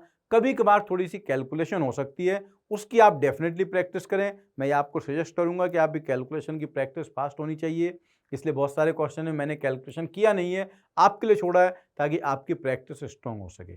ओके स्टूडेंट्स, तो इन क्वेश्चंस को बार बार सॉल्व करके देखें, जहां भी आप अटकते हैं वहां वीडियो दोबारा देखें। Okay, thank you very much, all the best.